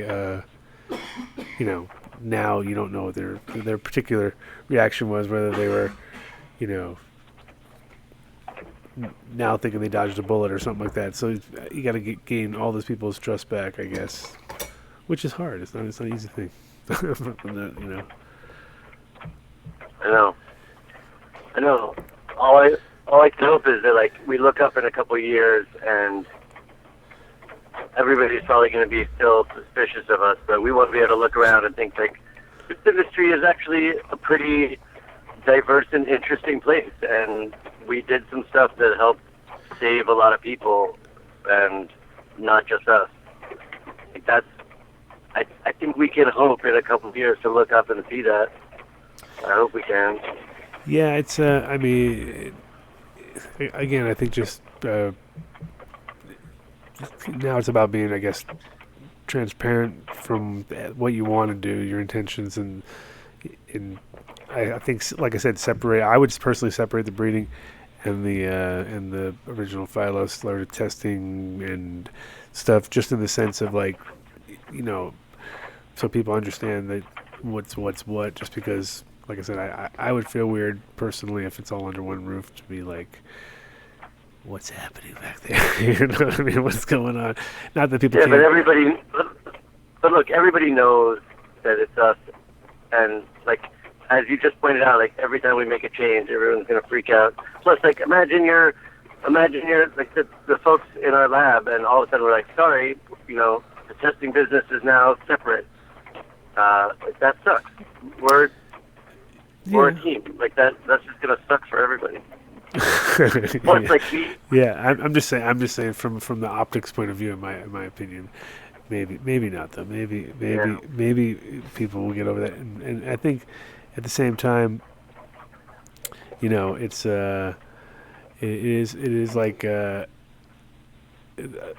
important to think, and I think people are going to get used to it, because the groups that I'm with now, I make sure that we have either in-house testing or really close, because that's pretty much your only way to succeed on large scale grows or these hemp projects that people want to put together that are like massive, and you're like, okay, we do need a lab, so I think things are happening. Yeah, you gotta have that.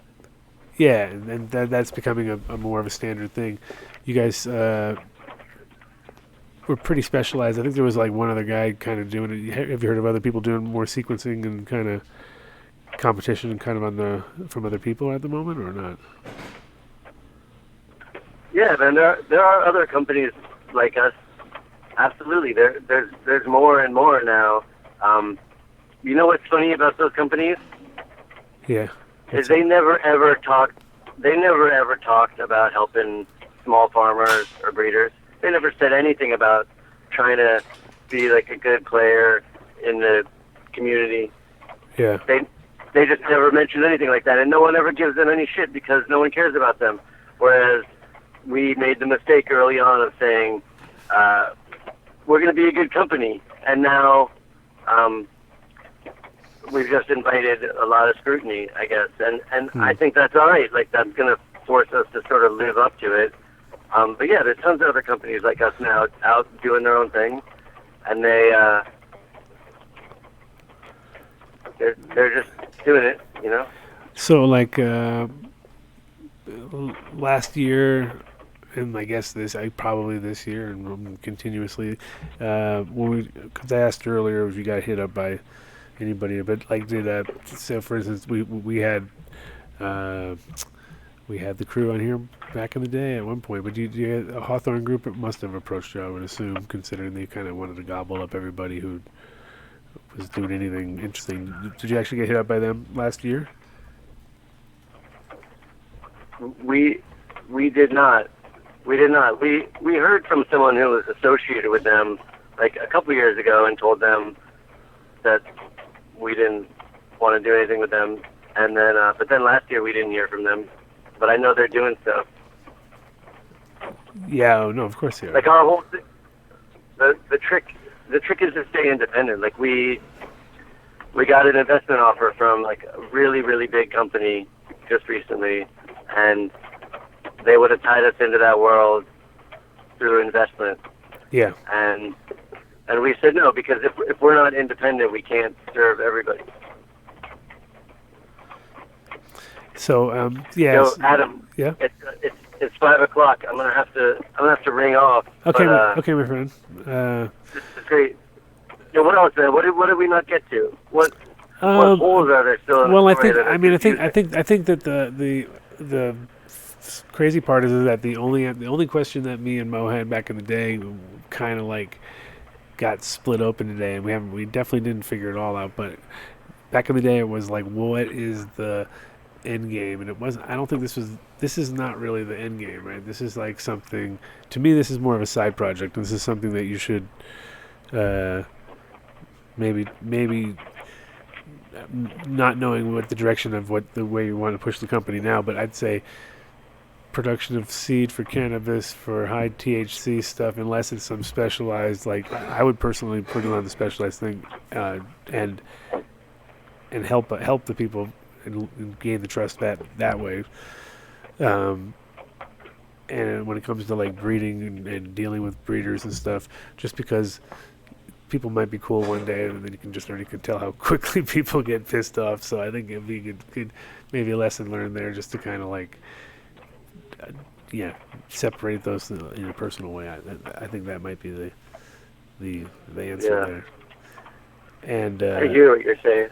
And as far as I mean, what is like? Did you have anything that you wanted to sort of talk about now, since we had a captive audience, as far as and not nothing staged obviously, but like something that you like maybe what you kind of want to say as far as the direction, beside not to talk about anything besides just the direction that you guys want to we're looking to go, let's say. Yeah, I'll just say, like, it's not a side project, man. Like we had two missions. Like, one was to understand all the plants that was out there, and now the second one is to help make amazing new plants. And that's the mission. We just we also want to make a company that hasn't been seen before. we want to make it like a science company that is that's actually a good company. And so I think the way we do that is we just work with tons of people. So, like, the thing I want to say to breeders out there is, like, come and play with the toys in our lab. Like, just come work with us. I think people will find that it's, like, fun enough that at the end they'll be glad we're around. Yeah, let's hope so. I think that's actually, I mean, like I said, there might be this weird blowback of breeders and growers and things that already, will get their mindset and say, fuck it, we're not working with that guy. We don't trust those guys, which is a shame. But at the same time, I think through action, since you guys already got good services and good. Obviously, you'll be hopefully making some groundbreaking stuff, and then as long as in keeping that Galaxy open source and people still, obviously it's not like every single person is going to stop sending anything to that. I'm sure there'll be plenty of people still interested in seeing where their stuff lays anyway, especially if you're, like I said, using it as a tool and less as, because obviously it's great to get the original source material, but now everybody's producing so much more seed now too in these last few years, and there's so many more projects that need to be sort of run through, especially with the hemp. That's why I think the hemp stuff's really the ticket in the long run, just because that's got to be done on scale, which is yeah, I think so too.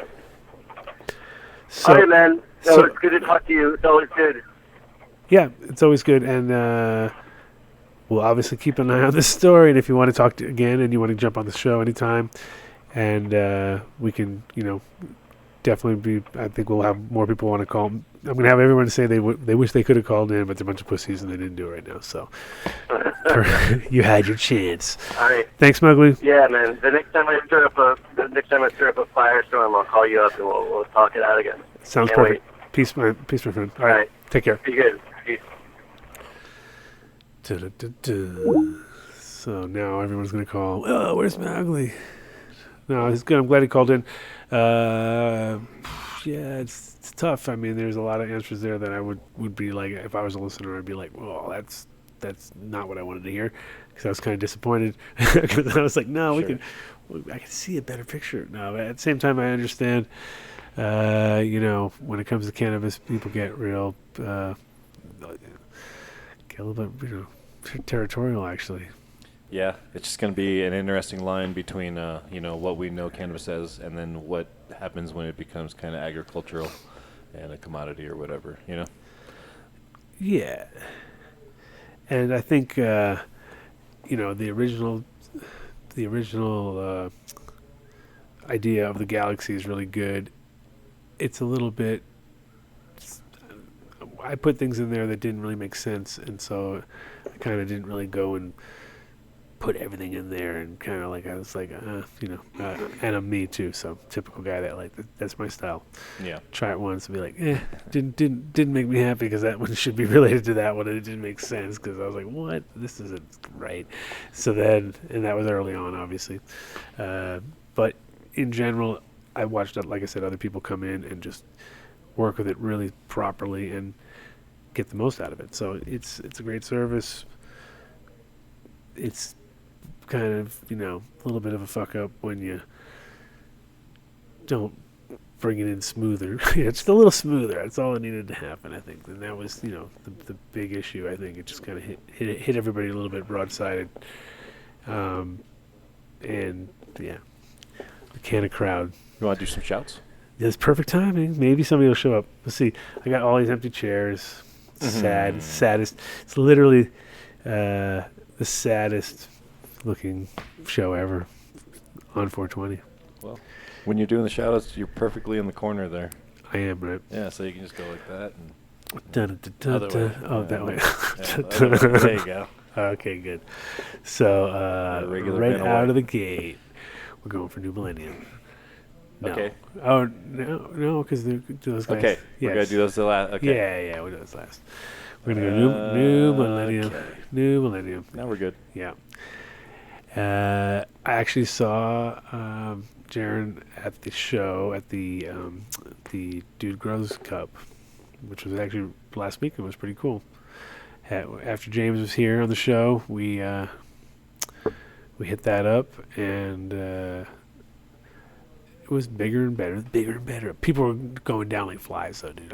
I walked in kind of late, and this one guy just went like, nah. And then someone comes over and goes, yeah, he just went to my booth. And I was like, all right. And then all of a sudden, over there, here, bunk, and another one goes down, and I'm like, damn. That's a classic. It's very much like Amsterdam was. Yeah. When back in the day when you had good weed.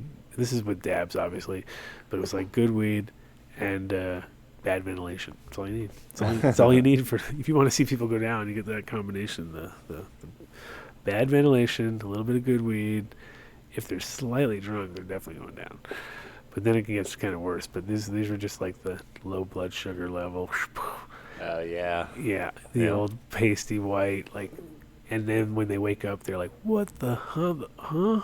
How did they end up here?" Yeah, I had it once when I was at a friend's house, and I was doing bong hits, sitting on a couch with one heater, and the heater was like super hot up here and super cold down there, and I stood up, and I went to go to the kitchen, and it just went like, everything kind of melted, and I woke up on the kitchen floor, and everybody's looking down on me like, "What's up?" I was like, "What is going on?" That's funny. Yeah, the ultimate hit. The ultimate hit from New Millennium is their full line. Actually, you can just get the calculator out on their website, and you can figure out exactly what you need for your space and your sizing and your plants and all that. The Winter Frost is a good standalone. The Decision, the Ruby Fulvic, Full Schnurgle. What do they actually call it? Do they have a name? Yeah, they do have a name. What's it called? It's like Ruby Schnurgle. Ruby F, and then it has a bunch of yeah, so it's just FUL, then that's actually stuff. Yeah. Yep. I can't even say that word. I don't think. Almost, but Right. that's actually got 9 sources of fulvic acid in it. So that's the shit right there. But you can go to newmillenniumnutrients.com, check out the website, check out the store finder, give them a heads up, tell them if you want to contact them direct and say, hey, I need the Dunn deal. I'm sure they'll hook you up, get some free samples from them or whatever you need. Mm-hmm. Just hit them up. Hit them up. Bother them. Say, Dunn deal now. Speaking of the Dunn deal, Incredibles will not give it to you. Not that they don't want to, they just can't because you're too big, too far out, too spread out, too many places. No one's going to, I mean, I can't guarantee everyone's going to know. Maybe we can have them start putting it in the packaging that they have to, when they do the wholesale stuff, that you must give the Dunn deal. You must give the Dunn deal. Yes. Yeah, I don't know if that's going to work. But there's a lot of 420 sales out there if you're a dispensary goer. Yeah, well, tomorrow and today and tomorrow, the next day are going to be the big, obviously, dump as much product on the street as possible. So hit up your local shop, ask for the Dunn deal. They may know. They may be listening. Yeah, if they're trim in the back, because if they have prisoners in the back doing their solitary confinement, trim jail. Yeah, well, at the dispensary it's solitary because you got to be in some tiny little nook. You know what I mean? You're not gonna be hanging out with the whole crew there. So, but yeah, if you're in trim jail right now, listening to this show, sorry. I'm so sorry. But if you aren't and you can get out and you can go into the streets and buy something, you should go buy some Incredibles, edibles, anywhere. And they're the shit. They have like multiple flavors on the chocolates. They have great CBD products. They have bath salts, I guess, bath bombs. Yeah. Yeah. And all super high quality, in-house grown, and they know what they're working with, so it makes a big difference. And also, if you are in the dispensaries here in Colorado or Nevada or any of these places that actually carry them, and you can get a hold of their extracts, do that. They also have an extract machine that they've designed. So go on their website, iloveincredibles.com, check them out. Throw the Dunn deal at them. If you contact them in any way, shape, or form, you guys can ask them because they should know, but they don't but they have too many people working for them, so Yeah. you never know. Never know. You never know. Build soil. But you do know, Build a Soil is going to take care of you, I hope. We haven't heard from him in a while. He's swamped, but Yeah. I think he will. But you don't even need to because the stuff's already at a good price, great selection, IPM products. You can get your beneficials right from the man himself. He's got great products shipped all around Colorado and New Mexico for free, which is really cool if you live down around Colorado or New Mexico, but otherwise it's not so cool. But that makes it possible to get actual soil and things like that. So give them a shout at 855-877-SOIL if you want to call them on the phone, or buildasoil.com. Check out the site, give them a heads up, tell them what's up. They'll be like, what? Another one? And they grew, like I said, we send them so many customers over the years. We force them to outgrow their actual warehouse a couple times. So Nice. that's the kind of symbiotic relationship we work with them.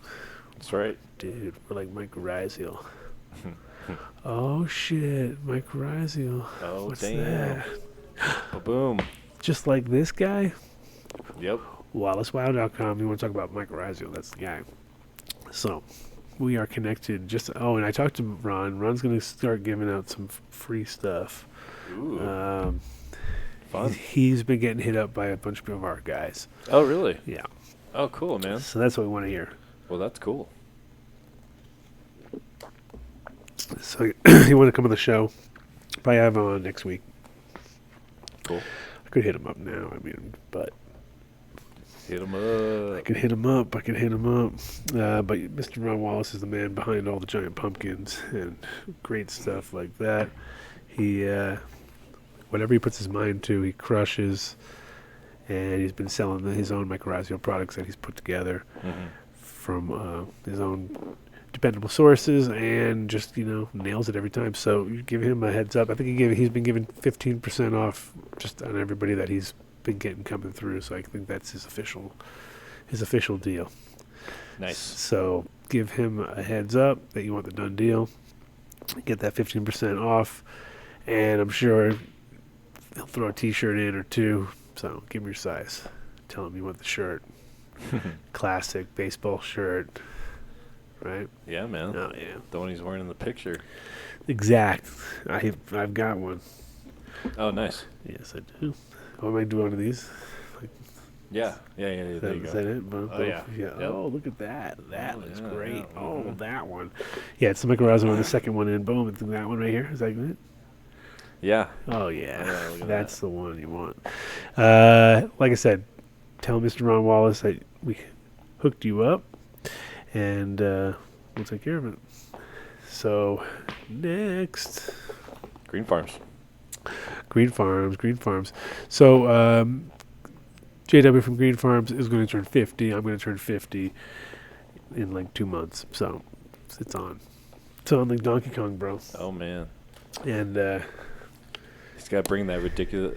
Who brought that ridiculously sized banger for your birthday last year? Remember, it was like huge. It was like a coffee cup sized banger for your rig. oh, yeah. Whatever happened to that? I don't know, but that was for your birthday, I think, if I remember right. It was. I think they were just bringing it, though. I don't think they left it with me. No, Yeah. No. Oh, no. They didn't leave it. They just they came didn't by leave and it. went, look at this cool thing for your birthday. That's not what you do. What you do is you grow from all organic sources, like the guys over at greenfarms.co. They have their in-house brands, such as Buffalo and their Rasta Rooster and their Rasta Worms. They got their own shop in Louisville, Colorado. So if you live around that area, Boulder, Denver, one of those kind of places, Wheat Ridge or whatever, swing on up and pick up some great organic source material. They have all this, pretty much all the brands we're talking about. They've got Build a Soil inside their place. They've got Ron stuff, I believe, or at least they're getting it. So pretty much all of our stuff so far. Nice. New Millennium, they probably have that too. They got it all, bro. They got everything that was in our thing.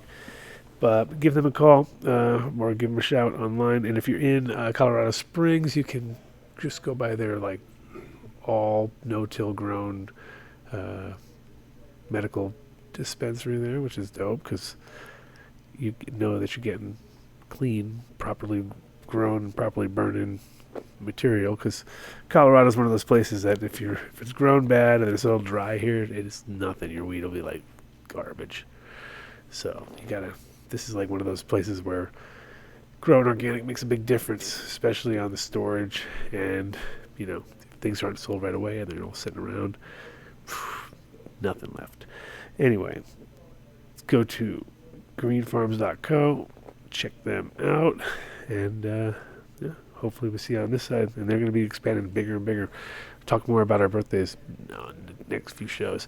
Oh shit, Seed's here now. I don't know if James is listening, but he can call in and talk and chat, of course, because that's his call. That's his calling. Mm-hmm. Seed's here now. Is the site down? What's going on? Yeah. Oh my god. So I pulled up the logo. Oh my god. But the site is down? I thought I'd try it, and it's not working. No. Don't do that. So, there's the logo. Okay, we got logos. James, now you're scared to call in, huh? We thought Mowgli would be scared, but James is now the one. He's terrified. Come on, James, give us a call. Oh, don't show that. You're showing the site. Oh, it's on my thing. Yeah, I'm getting a delay right now. Oh, yeah. I saw it, bro. Yeah, oh, man. James Bean, man on the scene, is not. Where is this guy? James Bean, you're not on the scene. Site's down. Well, anyway. So we don't know what the specials are, but we know he's got some good ones. And the fact that the site's down does not mean by any means that you shouldn't try it. Your order wouldn't have worked. And just, check it out, bro. Might work. Might pop up. Yeah, but as far as when you do get your seeds from Mr. James Bean, this is the real James Bean. I was standing next to him the other day, and we were walking into the Dude Grows Cup, and he was kind of like in the middle of conversation. I was kind of like trying to figure it out, and so he was getting misconstrued for the other James Bean, the guy who stole his name. So as usual, and they were like thinking it. Like, what the fuck is all that beef about? It's like, what beef? Like, what's going on? So, yeah, it is ridiculous. It's one of those,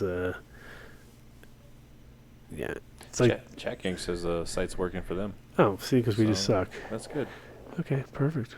Awesome. So, good to know that we are lame. We can't even pull up internet. What was this? Your internet doesn't work now? No, it should. I don't know why it's not. That's really weird. That's very strange. Very strange. Well, anyway, James Bean is the man on the scene. His stuff is up. His site is good. You're safe. You're in safe hands. And also, if you have any problems with the seeds, you can get a full, not refund, but you'll get a full replacement, which is awesome. There you go. It's up. Oh, it's up. I don't know what I'm doing. It's user error.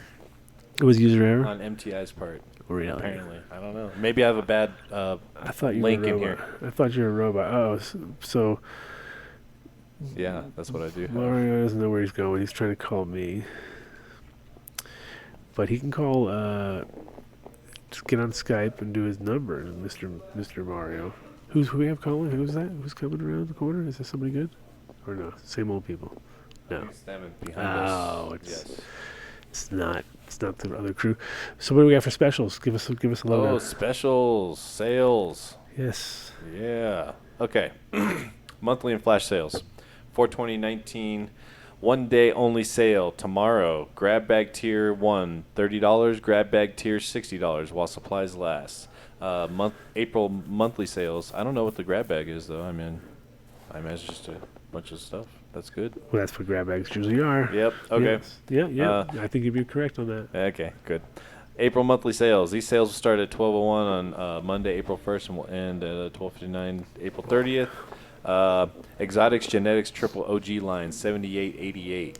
A1 Yola Milk and Cookies Trilogy 4 Kings Candy Apple Kush 3 in the pink purple Lamborghini Miami Heat Fukushima Lime OG Thug Life Cocoa Puffs Burning Man Moose Tracks Triple Chocolate Chip Juicy G Crunch Berries and Caesar. What?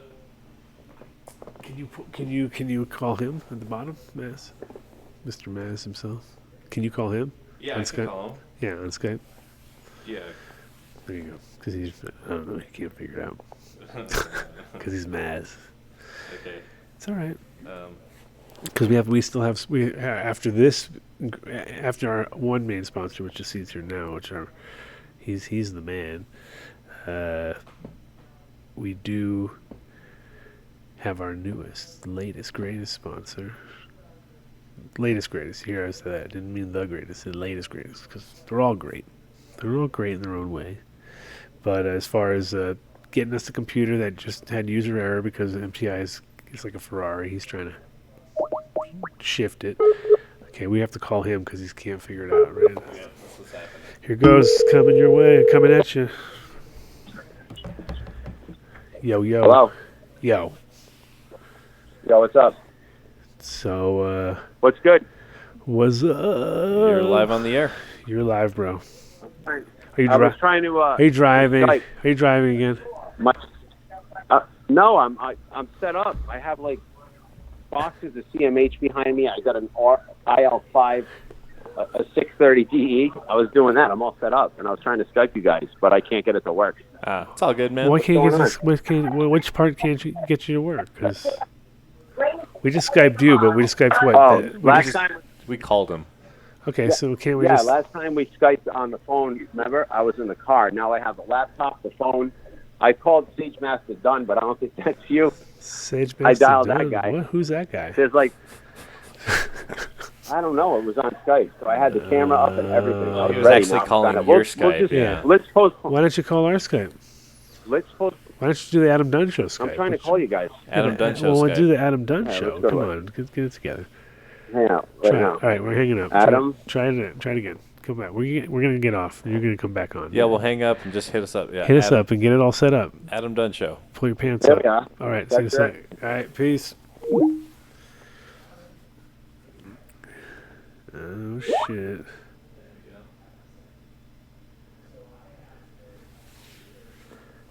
Oh shit.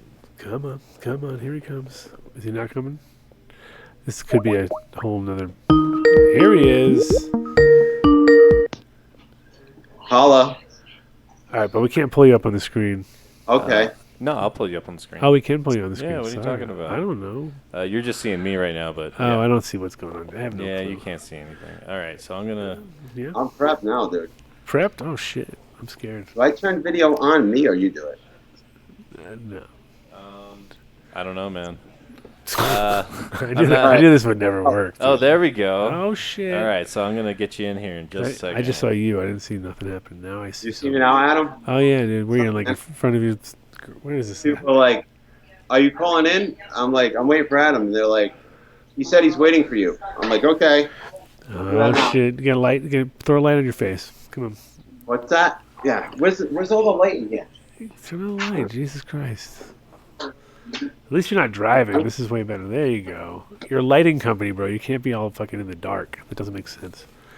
I got all sorts of stuff behind me. I'm just trying to like makeshift the studio right now. Obviously, it's makeshift. This is the epitome of makeshift. Yeah, it is, but it was last minute, so I got some lamps for you guys. And the word of the week I came up with, I texted you some stuff. You guys see that? Or no? So what's going on?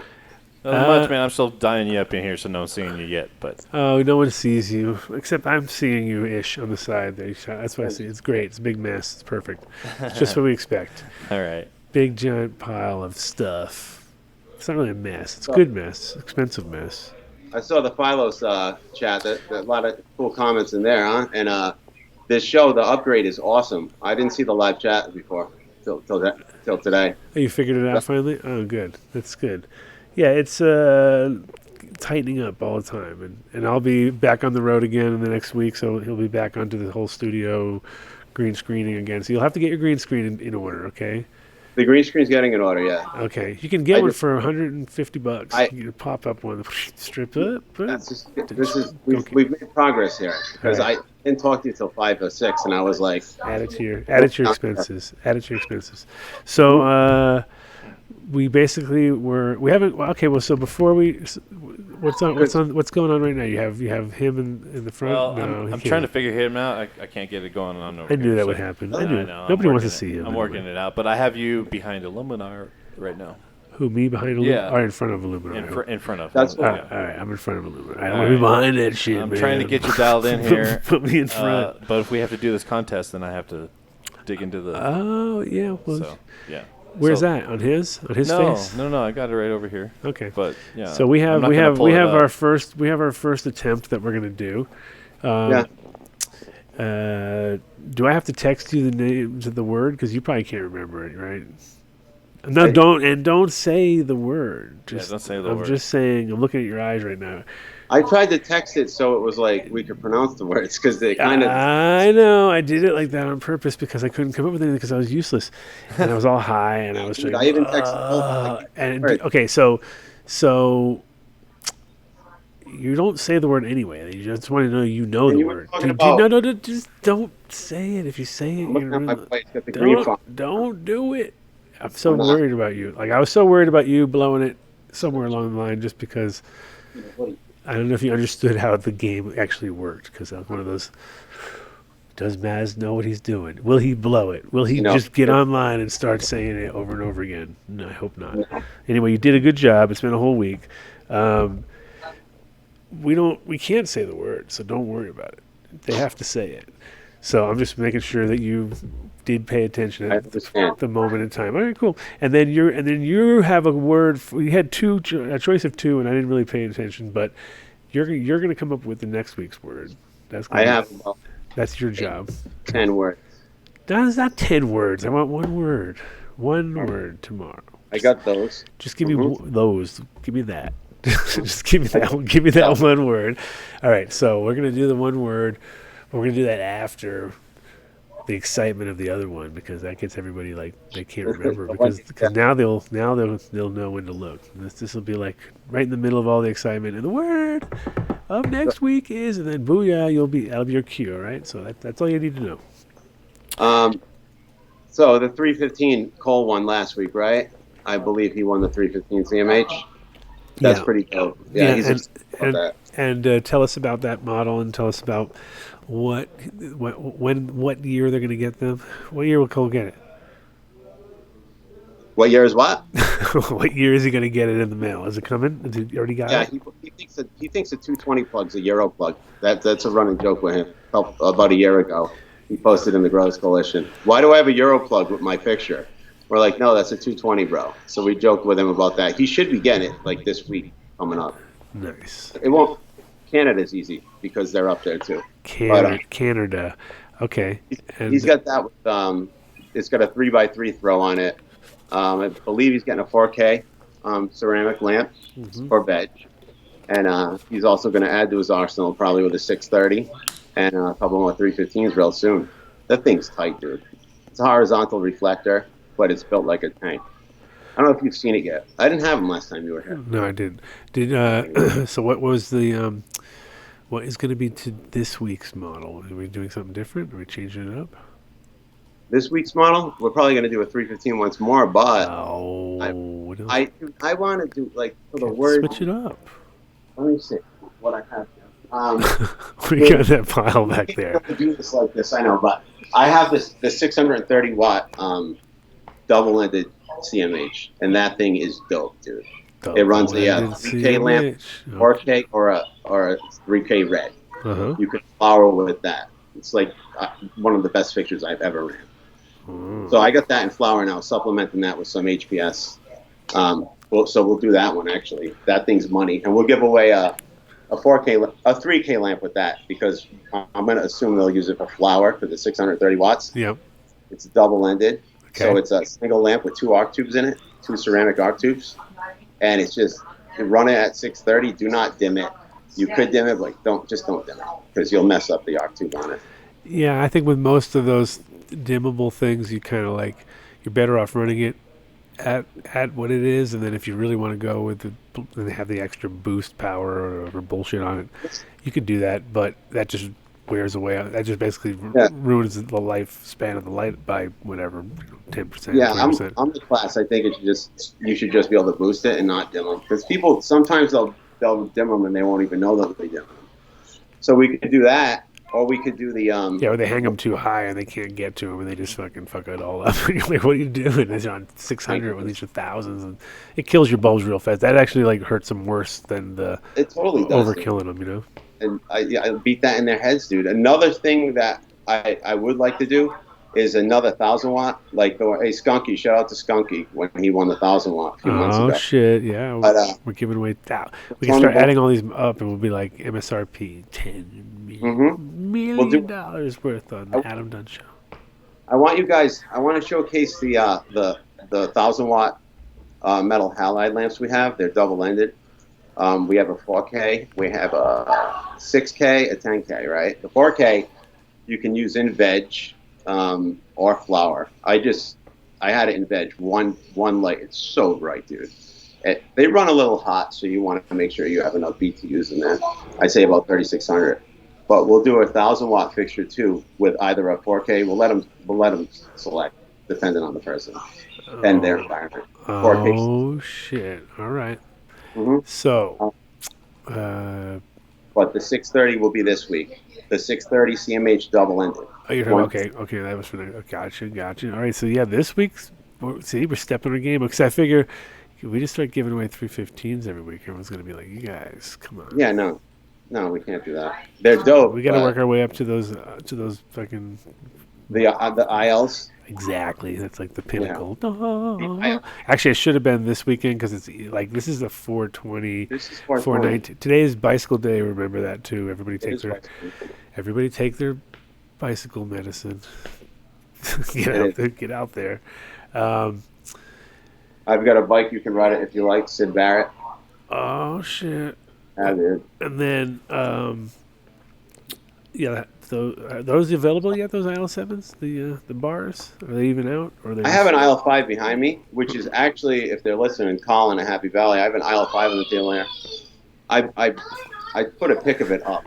So I have an IL5. I have a couple IL8s in. So what we want to showcase, though, Adam, if we do something besides that, like that would be like a big thing, like the IL8, let's say, because that thing's just insane.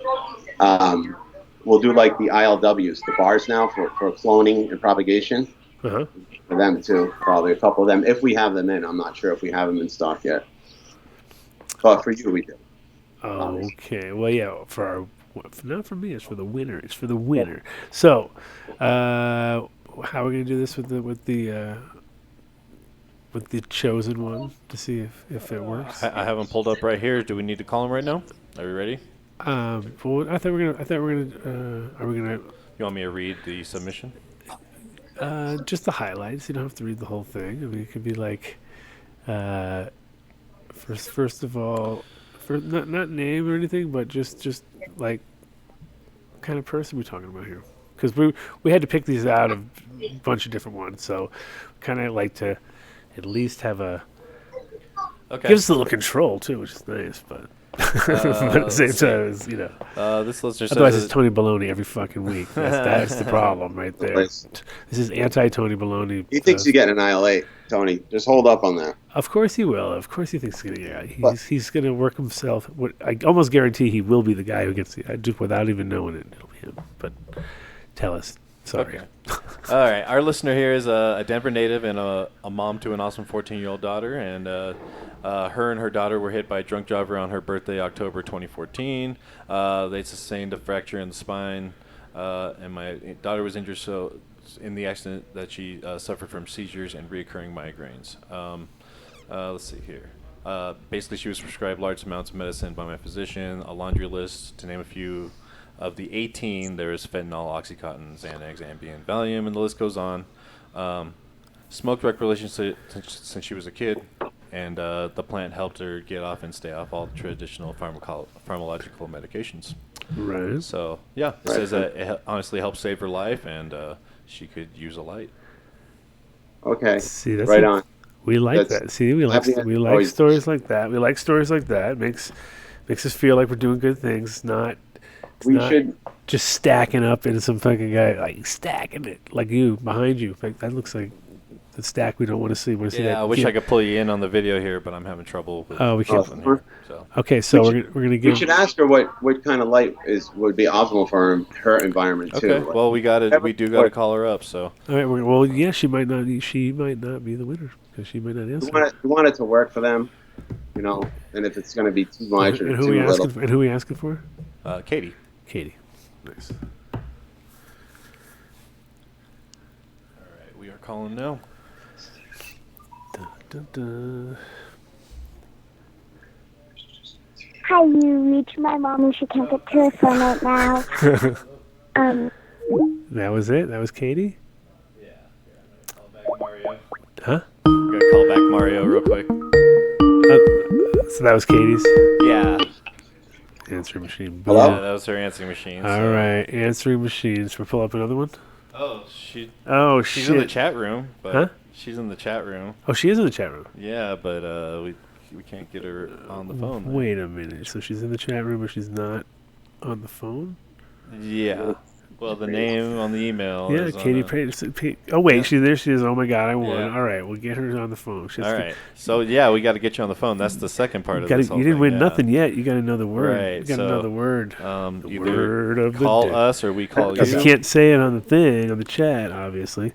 So get your phone ready. Hit her again. All right, we're gonna call you again here. We're calling. Or call in, exactly. 720-310-8237. That's what you can do. But you got to say that. But you got to tell us the word of the day. So that's the other part. Yeah. Yo. I never forget that. They never Hello. do anything that was important. Now they don't. No, that's Mario. Was that? You didn't even ring. She didn't ring, did you? Oh, that was good. We're calling her like right the now. Matrix, dude. Huh? That was you. Katie, you gotta tell us the word. We have a time limit on connections. Otherwise, if it's not our fault. Oh my gosh, did I really win? Oh yeah. You're Well, live not on- yet. You have to say the word. So excited. You have to say the word though. You have to tell us the word of the day. Word of the Oh week. my gosh. No, you guys, I've been getting my daughter ready for prom today. I don't know the words today. It's been on and off. And it was from last week though. Oh You had to my know. God. You had to listen to it from last From week. last week. Oh my yeah, gosh, and that's Adam. I don't don't even- have it then. I didn't win this week.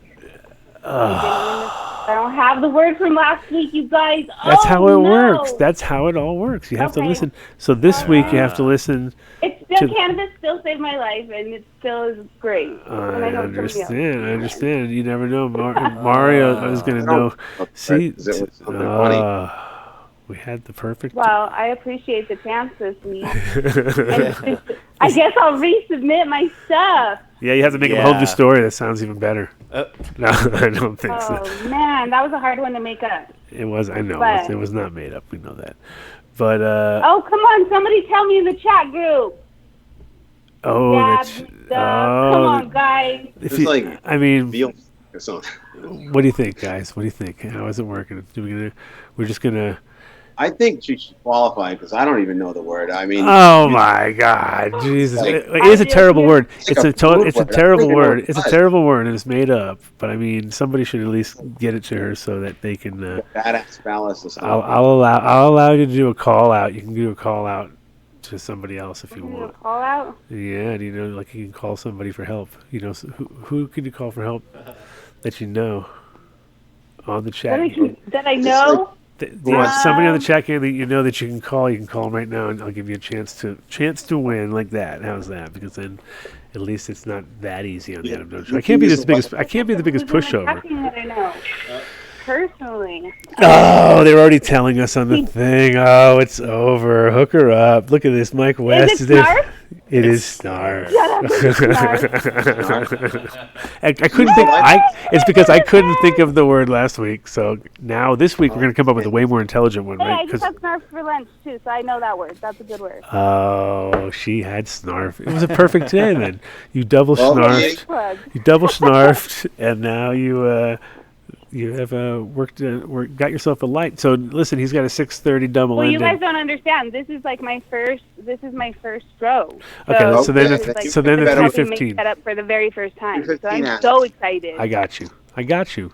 So 315 it is because the 630 will be too hot, and you'll be end up with a bunch of crispy ass plants. So we're gonna go with the 315. 315. Booyah. Sold. My gosh, I could cry. You guys just made my whole day. Thank you so much. With a 4K lamp too, for veg, and you could flower with it too if you'd like. There you go. Katie, I'm You going to guys forward are your... so amazing. I feel like I just got hooked up with the Dunn deal for sure. Super Dunn deal. The super Dunn deal. I'm going to forward your email to KTI here, and he'll take care of you and get you all linked up. Thank you guys. Happy Friday. Thank Happy you. 420. Great story too. Oh yeah. Enjoy Yep. too. All right. Have a good 420 weekend. This is the real. This client is real. This Yes, is real for medicine, sure. you guys. Thank you, People darling. that don't know really need to. Keep sharing the word, Adam. Okay, perfect. Thanks for participating and getting that letter to us. Because it's half the battle, right? It's half the battle. It really was. It was challenging. I know. I got it to you, though. We made it. Thank you, gentlemen. Have a wonderful day. Thanks, chat gang. Awesome. Peace. All All right, that was awesome. Bye. Yeah, thank you. She'll do Now- well with this. Now, Mario, see, we just saved. We hooked you up. Now you get to keep Yeah. 6:30 for next week. Next week they're going to get a 6:30. Yeah, we'll next do that week it's going to be week. next week it's going to be. So here's the thing: is we have a bunch of people who wrote in and told us stuff, and now we've proven that this is the perfect light for her because we got the 315 to her first garden. She'll do a killer. Now what we're going to look for is like you're beyond the fucking 315, right? Now it's about somebody who wants to step their game up to 6:30 and prove it to us that they're fucking. Right, well, that's what I need. So, give us your demand. Give us like a reason why you want this particular light, and we'll probably choose you over the older ones which we've been looking at because we've been, obviously, it's just like anything. You can go through it 4 or 5 times, and you're like, what about this one? What about that one? Well, I like this one because of this reason. I like that one because of that reason. So we already know which ones we like. But if you write a new, fresh thing that you're like, dude, I'm young and I went to science. I went against the system. I flipped over the tables and the thing and went in. Yeah, Fucking woo! Make some great story. We'll be like, this kid is awesome. I want to do my own lab. So who knows? No, anyway, you know what I mean. But in general, just give us a new story. 6:30, double-ended. Why you need it. We'll go through those and we're gonna pick it up. And we're gonna pick up the best one. And we're going to call them. And then the word of the week for next week, because Mads has been really thinking about this, is... I'll say it. Yeah, go ahead. Yeah, you're the guy. This is the word of the week. Listen up, guys. This is going to say, you got to say it like him, though. That's the worst part. The word of the week next week is efficacy. Okay, everybody? Efficacy? Mm-hmm. Not efficiency. No. Efficacy. Efficacy, not efficiency. Hey, efficacy. Efficacy. Yo, Okay, so yos, to efficacy. enter, you email info@adamdunshow.com, and you don't have to give us the word. You have to tell us what. Yeah, don't give us the word there. You just tell us that you're entering the contest. Put contest entry in the subject line, and write to us and let us know why you need a light. Give us your specifically at 6:30 if you really want to win, because that's what we're going to be looking for. Right. Why do you want it 6:30 double-ended from Illuminar? Why? What the fuck do I want that? Think about the guys from Illuminar, what they would want to see. We're looking at it from their eyes, and so right now they're going to want to see a guy who's like just like the young version of them in the industry that's fucking hungry and like I want to make this shit. That's what we're looking for. So and that picture will set them. You gotta say the word one more time. Efficacy. Efficacy. So it's with it's like it's an E and an F, guys. Okay, this is so basically. In case anybody who's listening to this for the first time doesn't understand how this all worked, you're gonna write me a letter. You're gonna say I want one of these lights. It's gonna come to the AdamDunnShow.com or it's gonna come to info@AdamDunnShow, right? Oh yeah, right to info@AdamDunnShow. Yep. Yeah. You can also say AdamDunnShow.com and then leave it there. It comes to me direct. I can get that. I can access that. I feel like we should. Okay, but we should. Just saying, we should direct it to one or the other. That's what I feel. Well, that's like. the one you want to direct it to. Because you have the info at Adam. Yeah, because I have access to it. Exactly. But if you feel like it and you just fuck it all up like I would, and you just go to AdamDunnShow.com and go like, I will see it. I saw all the ones that were sent last time. So either way, so info@AdamDunnShow is your best chance because that's the one I look at. right? Yes. Okay. That is the one that will All get right. the most And then attention. Write us. You can submit your story. Let us know whether you want us to read it on the air or not, and leave us either a Skype username or a phone number, and we will get back to you. And you have to know the word of the week for this week is efficacy. Efficacy. It's like a metal band, bro. Metal band. Efficacy. Efficacy. PPFD. PPFD. Huh. That's more punk. That's a little more criminals. punk. That's a little more punk. So, all right. What are you doing for 420, Mr. Maz? I'm actually gonna go feed some plants and get some stuff done here. I skipped Oklahoma, which I think you did too, right? No, I'm standing right here right now. That's where I'm at. That's where I'm standing in front of this hemp field, just waiting around. I know. Probably go see Jordan and them down at the club too. Renew some cards and stuff. That's a good idea. Our buddies down at the Tetrahydra Club. What up? What up, crew? An ILA down there, and I want to do a banner for them too. Oh yeah. You can have it for me.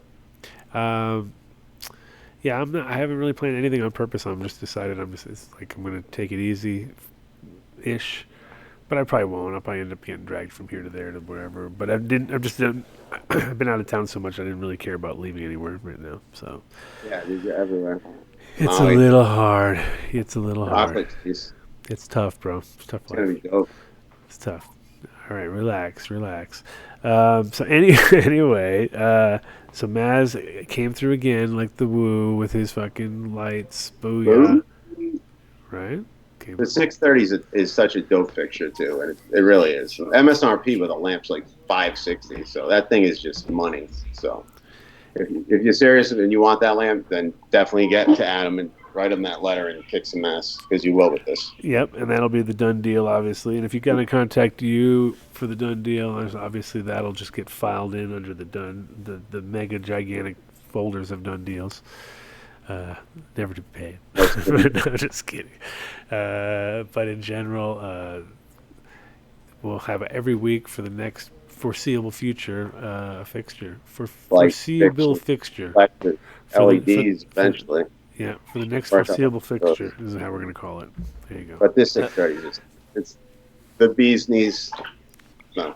For sure, and hopefully either you or the other guys from the crew will be on this side. Was there Scott's down Island or something? Everyone's in Oklahoma. Oh, they're all down. He was in Jamaica, but then Oklahoma. Oh, from Jamaica to Oklahoma, that's a fucking downgrade right there. So he and Mike Diesel had their passports expedited, so they just started going everywhere real quick, and then ended up in Oklahoma. He's supposed to come up here too.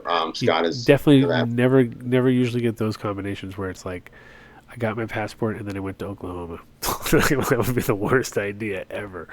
Jamaica, okay, I get that, but Oklahoma, no. Jamaica, Mexico, not Oklahoma. So much. Though this weekend, like I said earlier, I think this weekend will be a good weekend in Oklahoma, just because a lot of breeders are out there. I had good vibes when I was out there, as far as the people that I did meet who were doing it while they're while it still was just barely legal, just went medical at that point.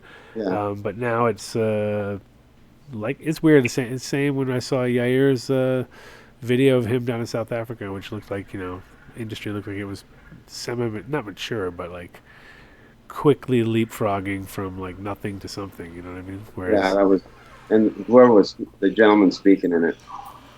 That was interesting. That was good. Saw that. Yeah, no, it was good. It was good times.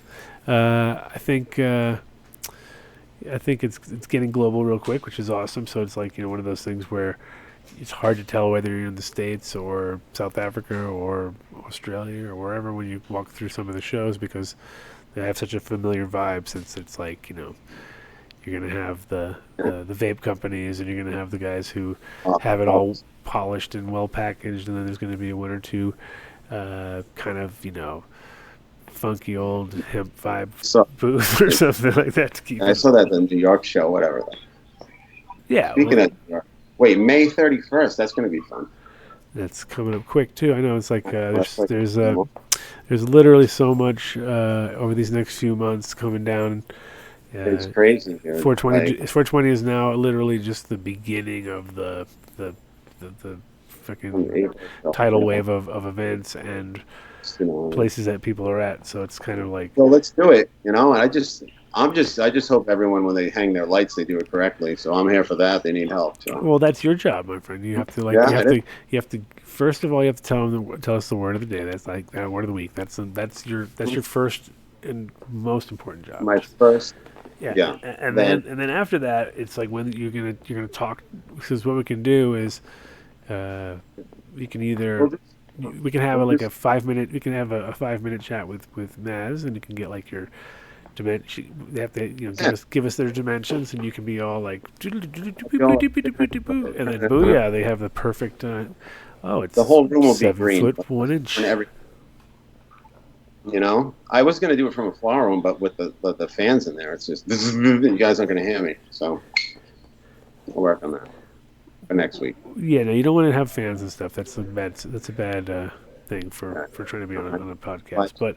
But in general, we definitely should be able to get you on green screened up so we can hang out in the virtual studio here. I don't know what's going on here. What's going on? What's happening? I don't know. I'm just trying to make it work here, and it's not working because it's Maz. What do you expect? Yeah. Maz, don't worry. We'll have it. I'll work on it. So we're on 2 computers this week just because Skype sucks again, right? It's funny. The Windows 7 version is actually. Yeah, it wouldn't let me sign in Skype on my phone. Windows 10 is not. Oh my God. Whatever. We will ameliorate everything. It's getting, but it is coming together, my friend. So we will hopefully. Well, next week I'm going to be out of the country again, so I will be green screening it from out in the yonder with the Kukes in fucking Puerto Rico. So, do. Yes, sir. Talk to you guys from there. Anything else, Maz? I'm going to do my. I'm on my last 10 minutes. Do your thing, guys, and have a great 420, and I'll talk to you guys in a little bit, all right? I'm going to get these lights together for everyone, and make sure you guys keep calling in and keep winning stuff, because we're giving some serious stuff away here. Oh, right? Shit, it's real. It's on like Donkey Kong right now. People see that. They're like, holy shit, this is real deal. No, it's good. Glad we could get the ball rolling on that, because I think it's a awesome giveaway on a weekly basis, because usually it's much crap, and no, it's not true. It's usually good stuff, but I think a fertilizer. Well, I like to produce a lot of product off of it. It can be, it's just one of those things, especially when it's a high quality one, and again, changes your whole perspective of what you're already doing. You bring one of those into a room that you thought was light, bright, and you're like, oh shit. I should have 6 of these instead of 4 of those, and I'd be still using less power, and I'd have a better throw, and it'd be like that much better plant. So we will, hopefully over the next couple of weeks, we're just going to build it up to crescendo until we have the. We'll give some 750 watt double-endeds too instead of thousands, because a lot of people don't realize how high they need to hang their 1,000 watts. Yeah, the 750 is nice too, because 600s were good, but they were just a little bit shy, and you'd have to have a shitload of them, so you can see yourself just even if you reduced it by 10% on like all those bigger rooms you'd have, instead of having 120 lights, you'd have 85 lights or something, you know what I mean? Which is a big difference. Winner, say they win and they want 10 lights. We'll do the whole light layout for them too. Get their PPFD locked in and their target micromole. So, there you go, stuff. Micromole, the word from last week. Oh yeah, hell yeah! Now someone knows what the hell you're talking about. They don't think you're talking about some cartoon character named Micromole. You mean Micromole, the character? No. I mean. All right, guys. Hey, let's do it. All right. Let's do it. Talk to you next week. Well, I'll talk to you before next week, but we'll talk to you next week on the show for sure. All right, guys. Peace. Thanks a lot. All right. Peace out. And he's out of there. So, let's go back to the show. Oh, no, we still have one more shout out. Treasure. We almost forgot about them. Yeah. Flip it up. Can you flip it up? Yeah, I'm going to flip it up. Okay, flipping it up. Treasure out in Barcelona. I just have some... listen to this. I had a butch lesbian Lyft driver take me here, right? Because I didn't have my car. Sure. And I was talking to her, and she's like, yeah, I'm going out of the country, and I'm going to go on this little. I've never been out of the country. I'm going on this tour. I'm going to Barcelona, Madrid. And I'm like, oh, cool. It's like, hey, I'm going with this whole group of girls, and I'm like, all right, sweet. So if you guys want to swing by my friend's club, Trésor, and she's like, well, like, of course, club. What kind of club? And I'm like, what's a weed club? She's like, oh, no, none of us smoke weed. I'm like, really? What? It's like a whole group, none of them? Like, nobody? Really? I was like, geez. So yeah, I thought I had it set up. The whole, I would have just told her to drop me off because I can't trust someone. I know. I was like already like, well, there goes our conversation. It's pretty much killed. It's like, that's lame. I want a new driver. But no, if you were in Barcelona and you want to get dropped off at the most chill club and use your Dunn deal credit at that given moment, you'll get some of the best credit in town right there. You'll be like, you walk in, you get the Dunn deal, you get free entry, free membership, and probably get, at least a free hit off of a joint. I would assume. Like, you'll get something. You'd get something. Peter will take care of you. He'll be like, holy shit. And people are pretty friendly in there too. Super friendly. I can imagine going there with no weed and, being able to snag one off of someone. Snag. I don't know. Snag a hit or something. It's not the recommended way to go there. I understand. But in general, good weed selection, hash selection. Check it out. Ask for the Dunn deal, and go online and go to TRESOR BCN on Facebook, not .com. Yep, and Instagram too. I think it's Tresor _ BCN. Okay. Yeah, on Instagram. Got it. Check them out. And you'll know you're in the right place when you walk to the very, very back and you see a big, giant Adam Dunn Show sticker. Booyah! This is it. Yeah. This is where the show went down. This is where we did some legendary shows there. We did the Ed Rosenthal show, which was great.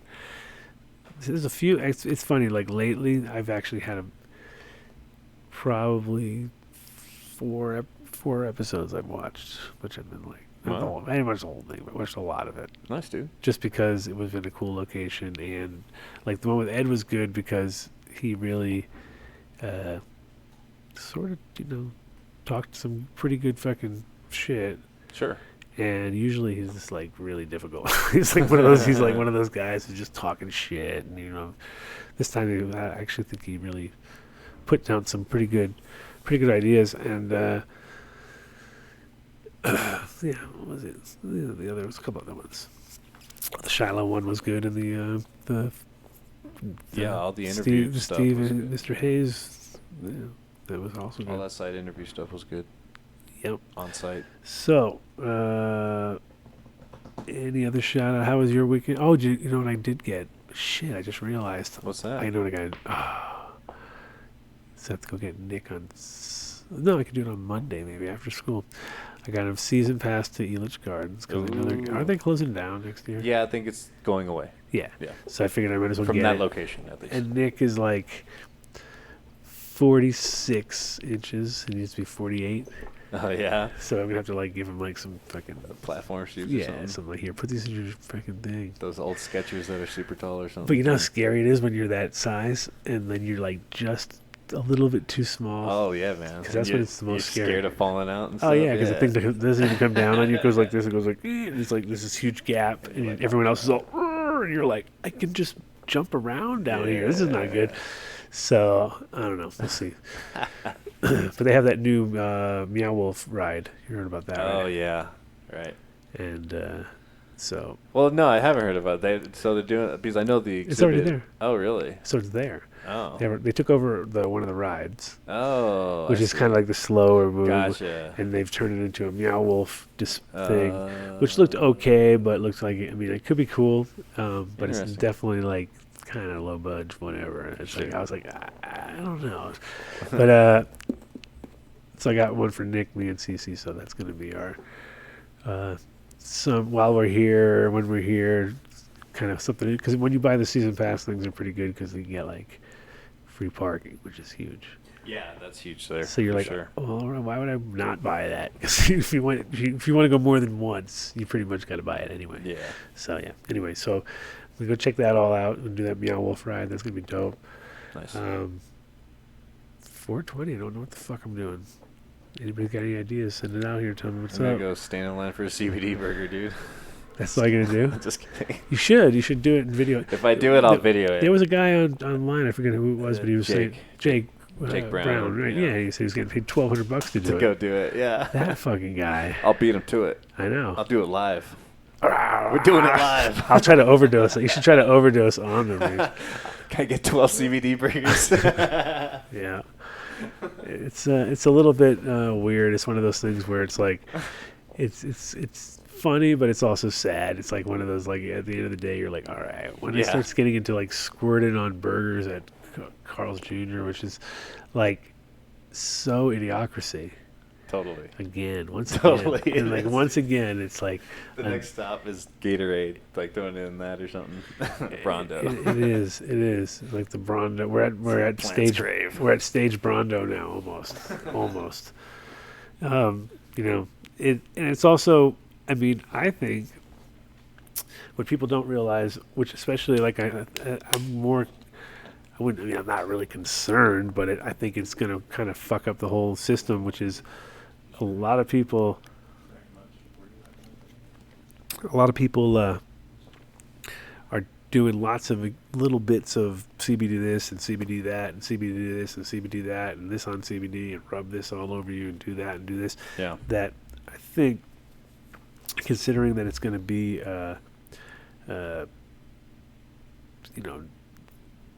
containing maybe as trace amounts of THC, if you start doing that on every different format, and THC builds up so much, especially in your hair and in your fat and all that, right, that we're going to have all these false positives popping off everywhere, where people are going to be like, I didn't smoke any weed. You'd be like thinking about it, the guy's like smoking smokable hemp, you know what I mean? Right, or doing whatever, and he's gonna think he's not, but he is. Right. Especially because it's like stuff that runs hot, and people don't, nobody's checking nothing. So you go to a truck stop and pick up some lozenges with some CBD oil that some Russian guy bought off some other guy that put it into the, I mean, who knows? Yeah. Because a lot of that stuff's not checked or anything. So I think there's going to be a bunch of weird things like that. It's going to pop off soon in a weird way. I mean, we'll see. Because I think it takes like 6 months for that shit to accumulate. We haven't like got there. We're getting there. We're crossing that line right now. Sure. Yeah, that's the question I get the most from people. They're like, "Oh, well, like pass a drug test if I take CBD," and you have to explain them and break it down, I'm pretty sure you will, but at the same time, you might not at a certain point, because it might just get to that point where it's like, oh shit, you actually are. Because if it's a positive, negative compared to like an amount, then you could definitely pop off at some point, because gotcha. It just takes the tiniest, the billionth of them, especially as the tests get better and tighter and more concise. Then it's fucked. What's going on in the VidVerx? What's going on for 420 for VidVerx? Anything? Yeah, hop on, man. Get over here, hop dude. On, man. It's your place. It's your place. I have your other guests are ghosts, so you'll be stoked. I figured you'd be happy about that. Yeah, hop in wherever you want. I got Scooby. Yeah, I brought Scooby Doo's ghosts. We could have. Yeah, we definitely could throw some extra characters into it after the fact, huh? Since we have all that dead space. Yeah. Perfect. Oh, after the fact. I mean, I would have to work. Josh can do it. He'll love it. Yeah. We'll put it on one day, Josh. I swear to God. Oh my goodness. No, it'll be good. It'll be good. So, what are you doing for 420, Trav? We are going to the Connoisseur Cup tonight. Oh shit, Jason stuff. Where's that going to be at? Some mansion or something? Oh, it's over at. I know where it's at. It's at. I got you. Chris's place. Yes. Get right up on that mic. Get right up. Don't you know the etiquette is your place? This is your spot. But they don't use mics like these. I know. This is scary. All these We're gonna move. We're gonna move toward this. We're going to start getting the headphones and the multiple microphones and stuff. I've learned a lot with watching you guys do this show. I mean, it does help at least make everybody kind of realize ish. They won't, because they'll be way back here and they won't notice the difference. But when all of a sudden they get close, they're like, "Whoa, you sound way better like there." It's like, yeah, that's where you should be. Not that I ever sound good, because that's the problem. Even if I sound close, I sound like I'm falling asleep or Whatever. I probably am. Half the time I am, so don't worry about it. Yeah. Don't you worry about it. Just be more interesting. Just be more interesting guests. Are you, so you filming there or doing like video stuff or green screening it or? We're not doing any green screen stuff. We're going to... Because you like the green... Because we're bringing the fog machine liquid in the oh, fog machine. it's always something. We're going to Nice. fog out a room. Sweet, dude. Spa day. Fog it out. Yeah. Cool. Yeah, it's always something. Gotta have something. Yeah, man. Can't come empty-handed. You were talking about the CBD stuff. Yeah. And What do you think? What do you think? What do you think? when we started, we had a small amount, a compliant amount of THC in our products. Yeah. But they were just vape cartridges, so they were only a gram. Right. Mm-hmm. And when you were talking about you could get high as hell off of a compliant amount of THC in a 50-gram edible. Right. Like if you've seen the ones that are like a meal. No. But like 0.3% by weight, I mean, that's the game that we were playing. 0.3% by weight of some big, heavy edible product could have a great big load of THC in it. Sure. Yeah. Yeah, I mean, there's so much bullshit on the market too that you just know that people wrote fake COAs for it and stuff. So that's where it's like I'm always like, yeah, that's gonna be like somewhere down the line. Hopefully, it's we're getting past that point in a few more years. So besides that, that's tonight or that's tomorrow? Tonight and tomorrow night. Okay, so it's 2 days. Yeah, both same place. They had a pre-show last night at Studio 420. Uh-huh. And then tomorrow during the day we're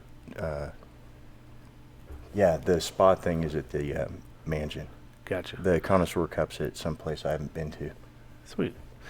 Anything other that you heard of that's worth attending here in Colorado? Or How about the puff ball that Dean Ween's doing? I don't think it's at the Honey Pot Lounge, but I've been really interested with what they're doing. Like Michael Polanski with. So Dean Ween, that's who took over the Vape and Play. Yeah. Okay. I Yeah. just heard about that yesterday. It's actually. a really nice place that they've got there. Yeah. It'll hold like 75 people, and it's all about, it's kind of an art and music type of place. Cool. They've got. Never heard of that formula before. Ooh. Oh. This is crazy. It's like I go to places now and I'm just like, once again, just do it too early, tired, don't want to do it. It starts to become possible. And you're like, ugh.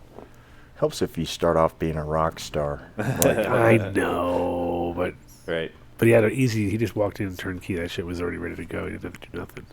Yeah, they just failed after 1 month. They were the worst, the worst business guys. Yeah, that's weird, man. I don't know. I don't know what it takes to do all that, but no, that's good. That'll be a good sort of place that people will seek out. Obviously, we need places to smoke here, man. I'm like bummed out after going to Spain and Amsterdam and being able to just go have a place that I could actually just go hang out and smoke. Yeah, it's ridiculous. Yeah, it's ridiculous that we don't have that here. It's just kind of stupid. Yeah, it's one of those. The blast between that and it's funny because once you have that, it'll be okay, but it'll still be like you feel like you're like in school again because you're not allowed to have alcohol, etc., or whatever. So or whatever, or not be able to smoke on site. Or, there'll be still all those, or smoke on site, but you'll be able to like have more than X amount, or there'll be some dumb limitation or whatever. But for the most part. The next step always was all I want is and I don't even drink anymore, so it doesn't matter, but for the most part, a beer and a joint. Oh my God. Right. It's like pure, that's end like, of the world. That's like fireworks and fucking American flags and freedom. Freedom! That's all people want. It's all, It's so crazy because it's like the simplest fucking thing. It's like, you can do that in your backyard. Right. You can go in your backyard, open up a beer, smoke a joint, and if nobody complains, it's fucking like amazing. It doesn't matter where the backyard is, what I mean? As long as it's like not raining or something on you. But for the most part, if you could just get away with that, the minute you go like light up a joint and have to hide it, or can't really, just they can't have a beer and that because of whatever reason. If I can, like, if you're obviously if you're if you're at a hotel, you're at the nicest hotel, but you can't light a joint. You know what I mean? You're just like, this is so lame. The minute you can light a joint, the hotel could be like 4 stars less. It's like, fuck it, I don't care. Who gives a shit? 4 star, 1 star. Smoke a joint? Oh yeah, this place is great. So it's like such a mood changer. Totally. So yeah, we're on the final shout outs. If you got so anything shout out wise from you, besides your buddies and the ghosts. Yeah, this has been the home of our studio here. We haven't left yet. I've still waiting to see about internet and all that crap for the other spot. So I'm thinking we're gonna be here for at least a few more weeks. So if you want to put something together, Travis, if you have any ideas, we're here. We're here for a few more. But yeah, Wiedewerk Studio has been awesome. Yeah. It's given us a chance to test out the green screen properly, so now we're addicted. So before we thought it would be too distracting, and for some people it may be, but we will. There's a comment today that I got all they didn't like fancy backgrounds. They were just and getting stuff. sick from it. They said because it was the cave and it was a little weird angles and stuff. Yeah. So it made them get the vertigo probably from the height. I think so. Wiedewerks.com? No. Yeah, I'm not good at self-promotion. You can go to Wiedewerks.com and buy CBD products. There you go. We do test all of our stuff. We test the raw materials before they go in, and then we test the finished product once we've made it. And we've got our game on pretty good. But we were in that. I don't know if you could hear it through the microphones when we were in the back room, but most of that conversation was about. We listened to every single fucking word you said. No, we didn't hear anything. Well, you'd be amazed what you can hear. Like I go back and I listen to a show and I hear like the neighbor's music. Oh yeah, no, for sure. But with these, this is a good tight mic. Yeah. So I'm telling you, I've learned a lot from watching you set this up. We're gonna gank a bunch of your ideas. That's fine. That's the story of my life. All right. Well, obviously Ryan Harris is bored, so we're gonna stop the show for Ryan. Yeah. Sorry, Ryan. Bro. I apologize, Ryan. Sorry, bro. So anyway, it's no problem. We were supposed to stop anyway. Yeah. So shout out to my beautiful wife, CC, little Nick. I got him a ukulele in Hawaii. I got myself the worst Hawaiian shirt for a photo. Yeah, it was a group photo. We went in. We had a group of like 5 people, and we went into this really nice shop, and they were like, he's like, buy them all, and it was like $700 and something bucks, and he's like, and all of a sudden went downstairs and look, we can do it all for $140. We'll do that. It's all for one shot anyway. But so I got a bunch of crap in Hawaii for the fam, which is always a must do. Shout out to Mowgli for fucking calling in and facing the fire a little bit. I mean, I'm not like the grill sergeant here who's gonna come in there and fucking go after everybody. I was friendly with him. Like I said, I could tell from the answers that I wasn't very happy with him. So I'm sure a lot of the listeners weren't very happy either when you're like, sure. Oh, that wasn't what I wanted to hear. I wanted to hear you say you wouldn't do that. You know what I mean? So they're definitely going down the road of, having a hard time working with a lot of growers out there because we're getting less and less ability to protect ourselves. And unfortunately, that was the whole goal of their operation in the beginning, was to give you a way to protect yourself by documenting yourself and getting your lab tested and approved strain, which makes sense. But at the same time, if people are going to question it when you have your own seed company, I think that's still going to be an issue no matter how you go at it. So we got to wish them luck, but at the same time, I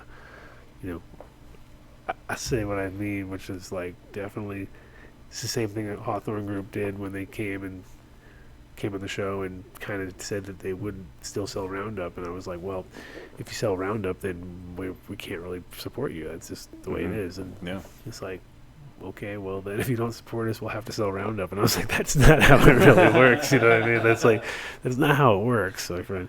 So kind of the same situation. I think if they just, and not to say that my way is the only way, but just I think that's one possibility is to separate what they do, because breeding and testing, if you do both, anytime you do testing, you have to be really fucking neutral as much as possible, because the minute you have any reason to make your own better, you're going to do, just by human nature, you might not do it on purpose, but you might magically have the best results, and know exactly what part to use to get the best results, and you know all the sort of angles and stuff. So it's just kind of like one of those things where we'll see how they do it, and I wish everybody luck. Next week's going to be, who knows, a couple more weeks we're going to have David Bronner and Adam Eidinger on the show, as we had planned for today. Hopefully you celebrate 420, have a good time on that. Today is Bicycle Day, so if you have anything stored in the freezer, you should probably fucking take care of that. Yeah. I think I'm going to do that tonight when I get home, so watch the intro of the show. You'll notice that we use Bicycle Day in our intro from day one, because I don't know anything about this. I need to figure it out. That's the shit right there. Yeah, apparently. Today is the day. Today is a good day to learn, Mr. MTI. Okay, sweet. Hopefully you had a good show. I know my shows are long, and I'm a droning, horrible person to listen to, but I think we had it pretty well dialed today. It was fun. Yeah, it was fun. It was a good show. Thank you, Mowgli, once again, and everybody from Phylos. I know times are tough, but you gotta weather the storm. We'll make it through. Peace. Later. Practically every one of the top 40 records being played on every radio station in the United States is a communication to the children to take a trip, to cop out, to groove. The psychedelic jackets on the record albums have their own hidden. This is a special question. We don't want you to smoke genetically modified ganja. We want you to smoke the real thing. We want you to smoke the natural herb. Some call it marijuana, some call it sensimedia, some call it lamb's bread, and some people call it ganja.